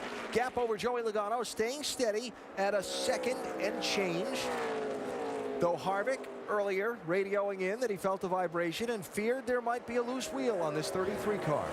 Yeah, we were watching. I wanted to see if maybe he had rubbed this left front splitter. He'd been running the low side of the racetrack and scraping it almost every lap. And I wondered if maybe he had ground through that and that was causing some of that vibration. But from this shot, it's obviously not. But you can see that line he's running is right on that yellow line. Story of the race, Kyle Busch dominated early, then Kevin Harvick has dominated from the midsection of the race on toward the end. Joey Logano clunking the wall after a right front tire went down. Back at lap number 85, but the race stayed green. He got back to pit road, changed tires, and cycled through the green flag pit stop, staying in second place, where he runs now. Kyle Busch faded as far back as 6th, clunked the right rear of his car off the wall, and improved its handling and rocketed back up to 3rd position, though he's gotten no closer to the front than the number 3 spot. The rivalry on the night between Joe Gibbs Racing's 54 team and Roger Penske's 22 team for the team championship, the owners championship in the Nationwide Series, playing to a virtual draw so far tonight. Yeah, because Kyle Busch has led a lap and Logano has yet to lead a lap. Well, they're basically at the same 16-point margin that they came into this one. And at this point, Kyle Busch's frustrations in this Nationwide Series at Atlanta will continue. One of the few tracks where he's not won a race, though things can happen in the final 17 laps. Yeah, 17 to go. If we have a late caution, I think this is the guy you need to watch. We'll see. Still watching that Kevin Harvick situation. Jamie? Well, Kevin said about 5 laps ago, trouble. So I just went up and I asked crew chief Bernie Cope, how long are you going to keep your driver out? He said, until the wheel falls off. How competitive is that? We have nothing to lose. Well, that's how long the crew chief's going to keep him out there, but I'm not. It's a matter of when the driver thinks. Right, yeah. What I said before, too, right? The decision ultimately rests in Kevin's hands, literally and physically in his hands. He's got the steering wheel.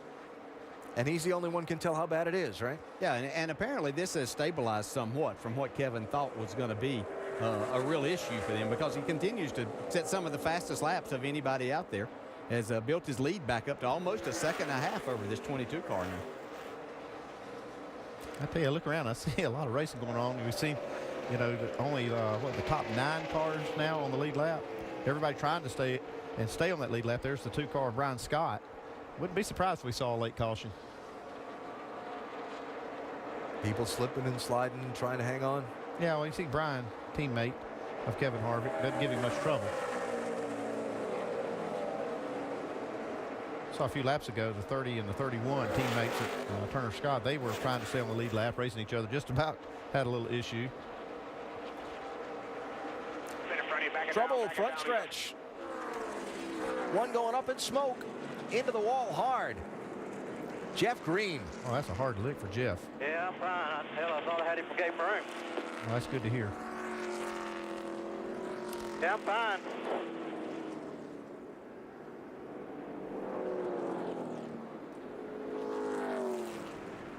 That is a heavily damaged race car. Wow. Yeah, boy. You should appreciate how fast they are going here. That's one of those I heard before I saw, you know? Yeah, exactly. And that happened right in front of us. Yeah, down kind of where it's hard for us to see from our vantage point. But I'm like Alan, I heard.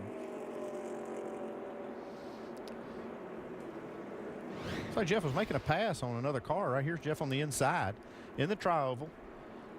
Looks like he's not quite clear. Oh, yeah. Man. Yeah, your car tends through there, wants to go out towards the wall anyway, but like Jeff thought that he had enough of a run to clear there.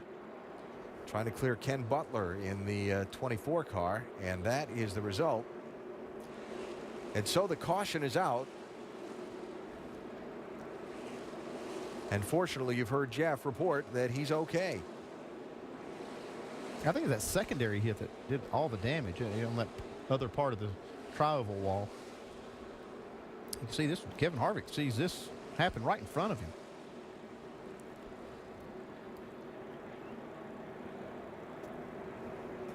So as the pace car gathers up the field, no brainer here, right? Yeah, they've got tires sitting in the pit, so they'll make a pit stop, get 4 tires. It's going to be a race for the pit crews.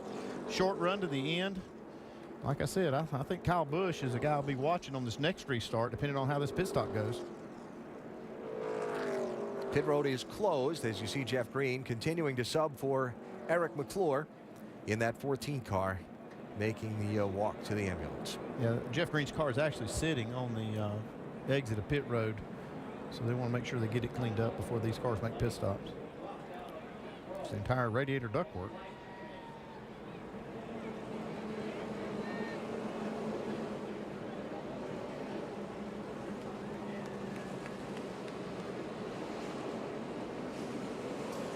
Well, in this race last year, it was a late caution and a late restart that saw things get away from Kevin Harvick. Ricky Stenhouse Jr. passed Harvick on the last lap of the race to score the win. A year ago, the NASCAR Sprint Cup Series race here. A year ago, a late caution cost Martin Truex Jr. the opportunity for a win. This is the finish of the Nationwide Series race here a year ago, with Stenhouse and Keselowski getting by Harvick on that last lap in that late twist of plot. Andy, with the amount of laps on tires, I know you talked to some of these guys. Is this a time to roll the dice for somebody back, not those top guys, but to put 2 tires on and get some track position and try to steal a win? No. Okay. I would agree 100% as a driver. Yeah, I want 4. I think, there may be somebody that tries that and may get the track position, but they won't keep it.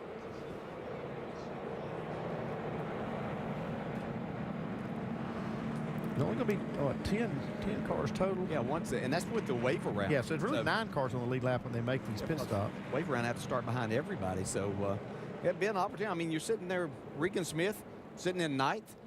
You're probably not going to finish worse than that. Yeah, I mean, it's something he doesn't have a lot to lose, but I don't think it's a winning move. 4 tires, I think, is what it's going to take to win. All right, let me add another layer to that discussion. The longer the pit road stays closed, and the fewer laps there are going to be to the finish. Okay, we got 11. That still's more than I want to run on 2 tires. We'll see what it comes down to. I'm not thinking anything but 4 right now. You're not going to change my mind. Just giving you things to think about, that's all. Well, for Kevin Harvick, certainly if that vibration was continuing and he just decided to drive through it and ignore it, an opportunity to get a fresh wheel on that thing. And so he'll have to change that because it's on the left side. And if I look at this group of cars and I think about the crew chiefs, the one that I look on there that likes to do things like this is Mike Kelly with that 6 car. And he's the man. Yeah, he might try. Ricky Stenhouse in victory lane here last year. Yep. I just the kind of things that he likes to do. If he makes it work, he'll make a believer out of me, but I don't believe it now. We'll see.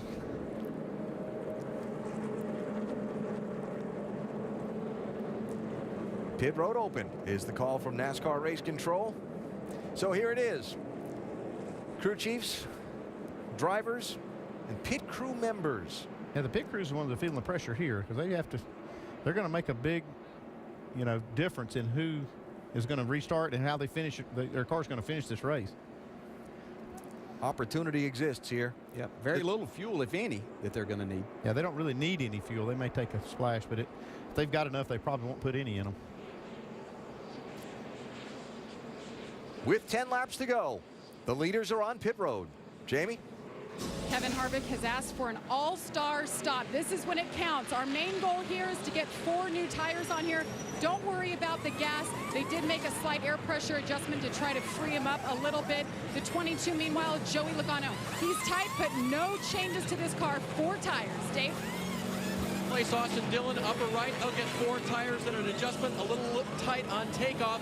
As for Kyle Busch, he'll get 4 tires. His crew will try to take him from 3rd to 1st. It's not going to happen. The race off between Joey Logano and Kevin Harvick goes to Kevin Harvick. I think that was 2 great pit stops, though. Do we beat him? Yep. How everybody?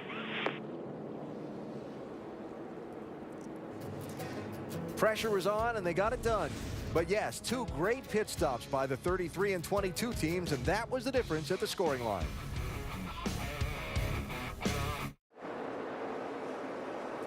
Cleanup's complete. We're half a lap from the restart. That'll come with 7 laps to go. Kevin Harvick and Joey Logano's team dueling to a draw on the pit lane. These are both great pit stops. It's when all the money's on the line. You see the right sides. I was watching as they were doing this, and both of these teams were executing just perfectly. You see it. Great right side stop for both teams. Almost identical. And then the race is on. That's the gap. So free pass Brian Scott, 9 waiver rounds to the lead lap. Can Joey Logano in that outside lane stay with Kevin Harvick and watch Kyle Busch from inside row 2. Logano really spun the wheels.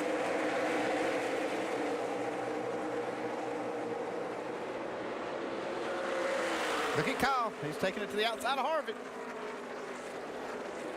Sam Hornish in the yellow 12 and Casey Kane in the 5 looking for some running room also.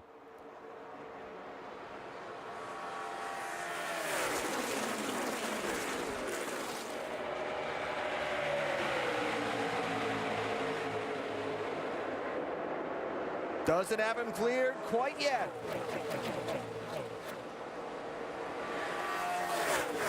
You see Kyle get down on that quarter panel. Outside. Trying to loosen Harvick up. He's got the advantage now. Right down here is going to be the key this time. Can Harvick keep it on the bottom and get the drive off that he needs? I believe he's going to be able to clear him.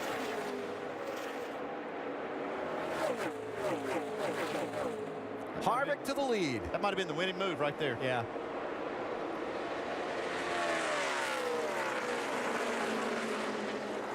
Five laps for Kyle Busch to try and find a way back around. Big run off turn 2 there. We've seen Harvick, you really stay on the bottom of the racetrack, but I think he saw that 54 getting that big run on the outside. He went up to block it. Well, I think he just thought that he needed to get a little bit more out of it, and whenever he's in that position there, you try to do that. You don't keep it down there quite as good. Then you're in a bad or worse position to get the drive off that you need late getting back to the throttle. Great battle right here. Dillon 3, Bain 6, Smith 7, Scott 2, 6th. Check that, 7th, 8th, 9th, and 10th.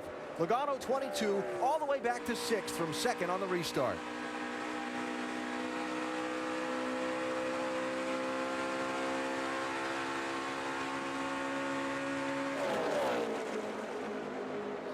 Logano really struggles on these new tires. Yeah, he does do that, and we've seen that second place driver on every restart from the very beginning of the race struggle in trying to get up speed, and this may be one of the most difficult tracks. I think you're at such a disadvantage, even more so than the drivers in 3rd and 4th, because you're trying to anticipate to keep up with the leader of the race, and it's just such a huge advantage for him, a disadvantage for that second place car. One time earlier tonight while Kyle Busch was leading, he chose the outside lane. We figured then as kind of an experiment to see what would happen. Well, he's not giving up. It's 2 to go. He's right there on Harvick. Yeah, Harvick's not going to get off the bottom. Kyle's only thing is if he can get him loose enough or get to the quarter panel to keep him from getting that drive off. That's where Harvick's car is so good. See Kyle back in the throttle trying to get a big run. A year ago, Kevin Harvick lost this race on the last lap to Ricky Stenhouse. Kyle Busch has never won a Nationwide Series race in Atlanta. They're fighting it out for the win, and they're coming to the white flag and the final lap tonight. White flag here one more time. He's going to have to make the outside work if he's going to get it done. Oh, he drove it in so far trying to loosen Harvick up. See, look at Kyle. He is giving all he has. He's still not giving up. That might have been the race, though, right there. That bobble in the middle of one. Yeah, he did everything he could to get to his back bumper and loosen him up, but didn't make it. Kevin Harvick is going to score another win at the Atlanta Motor Speedway. Checkered flag tonight for the 33.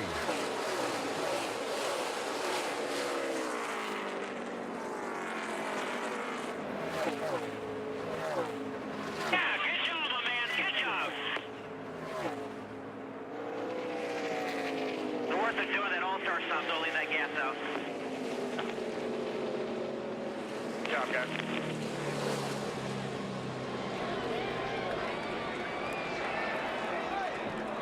Well, you saw Travis Pastrana take the checkered flag sideways. I've seen him do some of that in the infield, but it's usually in a rallycross car. Yeah. Pastrana and Vickers racing for a spot. That was for 15th place.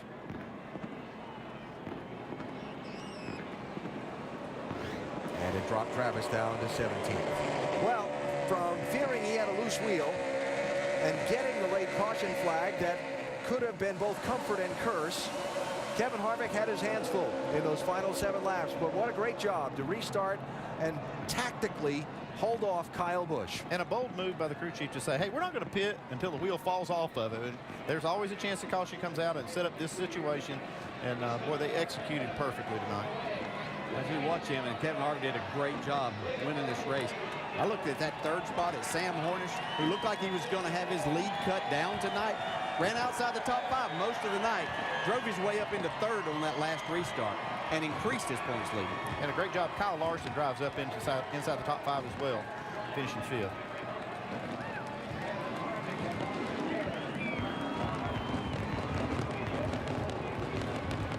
Hey, Harvick, he's got something special here at Atlanta.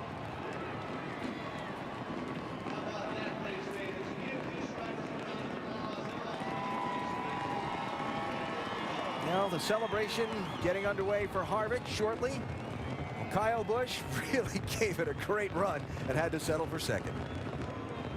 Alan, he sure did. He, until the checkered flag, all the way to the checkers. Kyle, talk about racing Kevin there at the end and trying to get that win. Just racing, right? That's just so short. I mean, I was too tight. Once I got in the fence and the last couple runs there, I was having a hard time holding it where I needed to, but fought hard and come up short. But at one point, didn't getting in the fence correct your race car? Yeah, it tightened it up for me because I was so loose, but there at the end, the last, I don't know, whatever that last run was, I was already tight, and we even freed it up for that. So I had to run on him one time. He blocked my air, put me in a fence, so, you know, I had to stop and check up before I got to the fence, but, you know, it's part of it. That's what it is. Second again. Can you tell us about that wiggle in the middle of turn 1 over here, trying that last lap? Arrow loose. You get in behind somebody, and you get arrow loose. Kyle Busch drove it very hard tonight, again 2nd in Atlanta. AB? Well, Kyle heading to the press room for his post-race interviews, while Kevin Harvick is headed for victory lane to celebrate a win in Atlanta.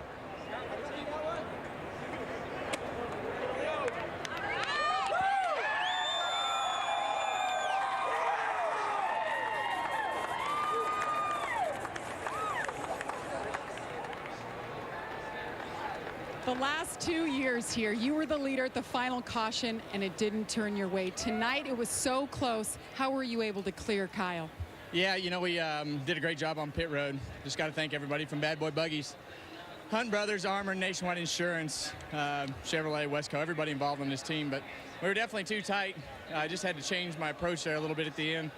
I knew Kyle was going to go for it, but it's fun racing with him. You had a loose wheel for a while. I asked Ernie Cope, your crew chief, how long will you keep him out? He said, till the wheel falls off, but you guys got a break. What were those laps like with the loose wheel after you had dominated the second half of this race? Well, that's 2 years in a row, actually 3 years in a row that we've had a dominant car, and, you know, you think something's going to go wrong, but we just kept digging, and these guys did a great job. All weekend, brought the same stuff back that we had last year, and it worked again. Heard different feedback on this new tire. You're racing tomorrow night. What did you learn maybe that you can take into tomorrow night's strategy? Well, everything in this car is the same as it was last year, except for small tweaks here and there. So everything on the Cup side is so much different, but just rhythm, and that's what this place is all about. Keelan, your good luck charm. His 1-year-old son went in the seat. I'm looking for him. She should be bringing him out any minute. He's probably sleeping. It's too late. Daddy's celebrating in victory lane for the 2nd time in the Nationwide Series here at Atlanta. Alan? Well, you've heard from 1st and 2nd after their hard-fought final 7 laps. Kevin got to do the victory burnouts. Kyle had to walk away disappointed. Kevin Harvick spent so much time in the lead of this race tonight at Atlanta Motor Speedway, it's almost easy to forget that he started back in 20th place before he got to the lead about a third of the way into the race. Yeah, he didn't waste much time getting himself up there in a position to challenge for this and then dominated after that. Sam Hornish Jr. protecting the championship lead. Yeah, like I say, Kyle Larson gets a good top 5 finish. Also, Dillon faded a little bit back to the lower part of the top 10, but he challenged early. Joey Logano second for late restart, but wound up 6th. It wasn't exactly the night that Joey Logano was expecting. He brings it home just outside the top 5, 6. Not a bad night, but I know you're not happy with it. It's frustrating. We had that flat tire, and we rebounded from that pretty well. Just trying to recover from having a fender knocked in, and you're trying to get your balance back right. And we come in that last pit stop, and just didn't adjust enough for our load of fuel we were going to put in it. And spun my tires on the start, which is my fault. And then I was just so tight, I couldn't keep up anymore. So it's just frustrating when you had a car that could have won in the beginning of the race, and then you feel like you had a second-place car and you finished 6th. I'm just mad. The Owners' Championship, still very much a conversation with 9 races to go in the nationwide season. Those standings tightened up a little bit tonight. Your thoughts on how this is all playing out now with 9 to go? Well, we had the opportunity to gain points tonight, and we didn't. But we also had a really big opportunity to lose a lot when we hit the wall there. So I guess we rebounded decent. I just felt like we were better than what we were. And we just keep racing like we've been. I mean, just doing our deal, and I mean, going out there to win races. You know, like I said in the beginning of the race, that's the only way we're going to beat those guys is win races. And we had a shot at it today. We just didn't capitalize. Joey Logano brings it home 6th there in Atlanta. Before the race, Sam Hornish's crew chief Greg Irwin said, keep the fenders on it and keep the big picture in mind. You were able to do that tonight, brought it home 3rd. How big was this for your team in the championship hunt? Our line truck parts Ford Mustang was pretty good over the long run, but for the first half of the race, we were just way too free to be able to take advantage of that. So we had good calls throughout the night and consistently made our car better. And luckily, we were at our best at the very end of the race. And I just, hats off to the guys that are working on this. Everybody at Penske Racing. This was a new car for us to bring, so we've still got some tweaking to do. But the fact that we continually are pumping out some new stuff to try to be better is really shows the commitment that we have over here. And I mean, it's just a lot of fun to be here, and want to thank Nationwide Insurance, and I just I didn't know what we were going to get out of tonight. It's running 7th, 8th place, 6th place a lot, just able to catch people but not able to get the passes done, and just really thankful and feel really blessed that I get to come out here and do what I love to do and move on to the next one. I love going to Richmond, so I can't wait to get to next weekend. Sam Hornish Jr. still the Nationwide Series points leader. Vince, thanks, and a look at those standings now with 9 races to go. Beginning that stretch with next Friday night's race in Richmond. Yeah, starting to shape up to a 2-car race. You see Austin Dillon 10 back, but Elliott Sadler losing some points. He's 26 back. Yeah, and those are the kind of nights right there that Sam Hornish and his team, if they go on to win this championship, that they'll remember that that was a good solid 4 or 5 point difference than what they were looking at, and that's what championship teams and drivers do. But that 10-point lead can all evaporate in a snap. Yes. And a short track like Richmond next Friday. Going to be a lot of tension and an interesting fight over these next couple of months. Kevin Harvick celebrating a win tonight at Atlanta Motor Speedway. More coming up.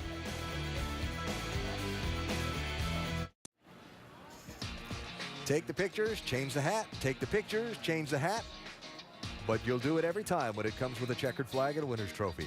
More winner's trophies up for grabs this weekend, and you'll see it on the ESPN networks, including the Chevy Performance NHRA U.S. Nationals from Indy. Qualifying runs 1 Eastern tomorrow on ESPN2, and the final eliminations at noon Eastern on Monday, Labor Day, here on ESPN2. Also on the weekend, the American Le Mans Series Grand Prix of Baltimore, noon Eastern tomorrow on ABC. And tomorrow night, the NASCAR Sprint Cup Series. In a race that'll be crucial to determining who makes the chase, 500 miles here at Atlanta, telecast presented by Pennzoil, ESPN at 7 Eastern time. Back downstairs to Vince. An eventful night for Casey Kane. Spun early in the race, had a long pit stop, came at the end and got a little air pressure for one last run at it and didn't quite have enough at the end. How much more did you need? I needed a little more. I think we were on the splitter a little too hard at the end for, just to drive that hard into the corner. And that's how Sam got back by me. I just landed so hard on the front and pushed and didn't get my front back. And then I was behind him, so it was hard to get back by him. But I think we were 3rd quickest at the end. Just A couple more adjustments, and maybe we would have been a touch better. But Harvick he's the guy to beat. I think every time we come here, he's just got this place covered in one of these cars. Strong finish for Casey Kane, 4th tonight. 5th place for Kyle Larson tonight in his first race in Atlanta history for you. What'd you think of the track and the race? Yeah, it was a lot of fun. I actually ran here in the truck last year, but the Nationwide car was totally different. It was, really slick out there. We practiced really tight, and then it was, total opposite once the race started off. We were really loose, and then made some adjustments, and we were, really good the second run, and then got away from it a little bit, and then got back being good there at the end. So I just want to thank Cessna, my whole Turner Scott Motorsports team, Nationwide Insurance, all the fans that tune in to watch, and all the fans here. I enjoyed the race. I hope they did too. So Kyle's second Atlanta experience turns out to be a top 5. 6th place for Trevor Bayne, another top 10. You keep stringing them together here. I know you wanted better. That last restart, what happened? Yeah, we're getting the runs that we want now. Almost. We're working on these top 5s, top 3s, and wins. I thought we had that tonight. We were running top 5 majority of the night. These guys did a great job with the Sam's Club Mustang, and Atlanta's one of my favorite tracks anyway, so it's really good to be here, and appreciate the fans and Nationwide Insurance for coming out. But there at the end, man, we just got bottled up on the restart. Had nowhere to go. The 22 and the 3 spun the tires in front of me, and I had to wait till the start-finish line to go to the top. I got black flag for that once this year, and I did not want to make that mistake again. Waited till the line, went to the top, and got a couple, but man, it just really bottled us up. The inside lane win, and a few of them got by us. That we were faster than all night, but we'll keep working hard. Strong run. Trevor Bayne, 6th. All right, Vince, thanks. And from here, the Nationwide Series Championship Trail leads to Virginia's capital city next weekend. Should be a good one there. I love the short track at Richmond. Yeah, it's one of the best tracks as a driver. I think every driver loves to go there and race, and we'll see a fantastic show once again. Join us at the track for these upcoming races or here on television. And NASCAR.com/tickets is how you find out more information, or the number at the bottom of your screen. Back down to the pit and garage area to Dave. Regan Smith came home 9th this evening. Regan, describe your evening. Well, it started off really good. I wish the sun would have stayed up, because I was real happy with the Tax Slayer Chevy early on in the race. And just seemed like as the sun went down, the track cooled off. We lost the balance just a little bit. We made a lot of adjustments to try and get it back. Every stop we were consistently trying to find something that was going to get it to wake back up again. But, never did. The last restart, it cleared and got a big opening and got a big run down on the bottom there, and I couldn't quite clear the 22 off the bottom, and just bogged me down and lost, it felt like about 10 spots as they all went buzzing by me on either side. But proud of the effort this weekend by these guys. We had a lot of struggles yesterday, and they worked hard overnight to get the car much better today, and we had a good car to start with. We just lost on it just a little bit there. 4th in the championship with 9 to go. Dave, thanks. And as we watch the victory celebration continue for Kevin Harvick, thought on what you saw tonight and what it might lead for tomorrow night. Yeah, it's going to be interesting to see if they can get these Cup cars to go around the bottom like that, and even Kevin Harvick, can he get his to do that? If I were going to go back and think about next year for this, I would watch a tape of Kevin Harvick and make every practice lap that I made doing that and try to figure out what to do with my car. But another dominating performance. Kyle Busch come up a little bit short, but a great race once again. Yeah, it was. And I was watching how well the tire performed. I thought it did a great job tonight. I think it's going to make for a better race tomorrow. And I think it's going to be more difficult for the Cup cars to run that bottom lane like we saw Kevin Harvick. If anybody can pull it off, though, we saw what the payoff can be. Kevin did a great job tonight, and my hat's off to him. Well, Kevin's going to have to do a hard night's work if he's going to win Sunday night's race. He's starting in 30th position tomorrow night, but he started 20th tonight, and he's celebrating in victory lane. Our coverage of the NASCAR Sprint Cup Series is on ESPN at 7 Eastern tomorrow night, presented by Pennzoil. And up next, college football scoreboard. Find out what happened on the gridiron today. Kevin Harvick had to work hard to hold off Kyle Busch, but in the end, he's celebrating in Atlanta's victory lane.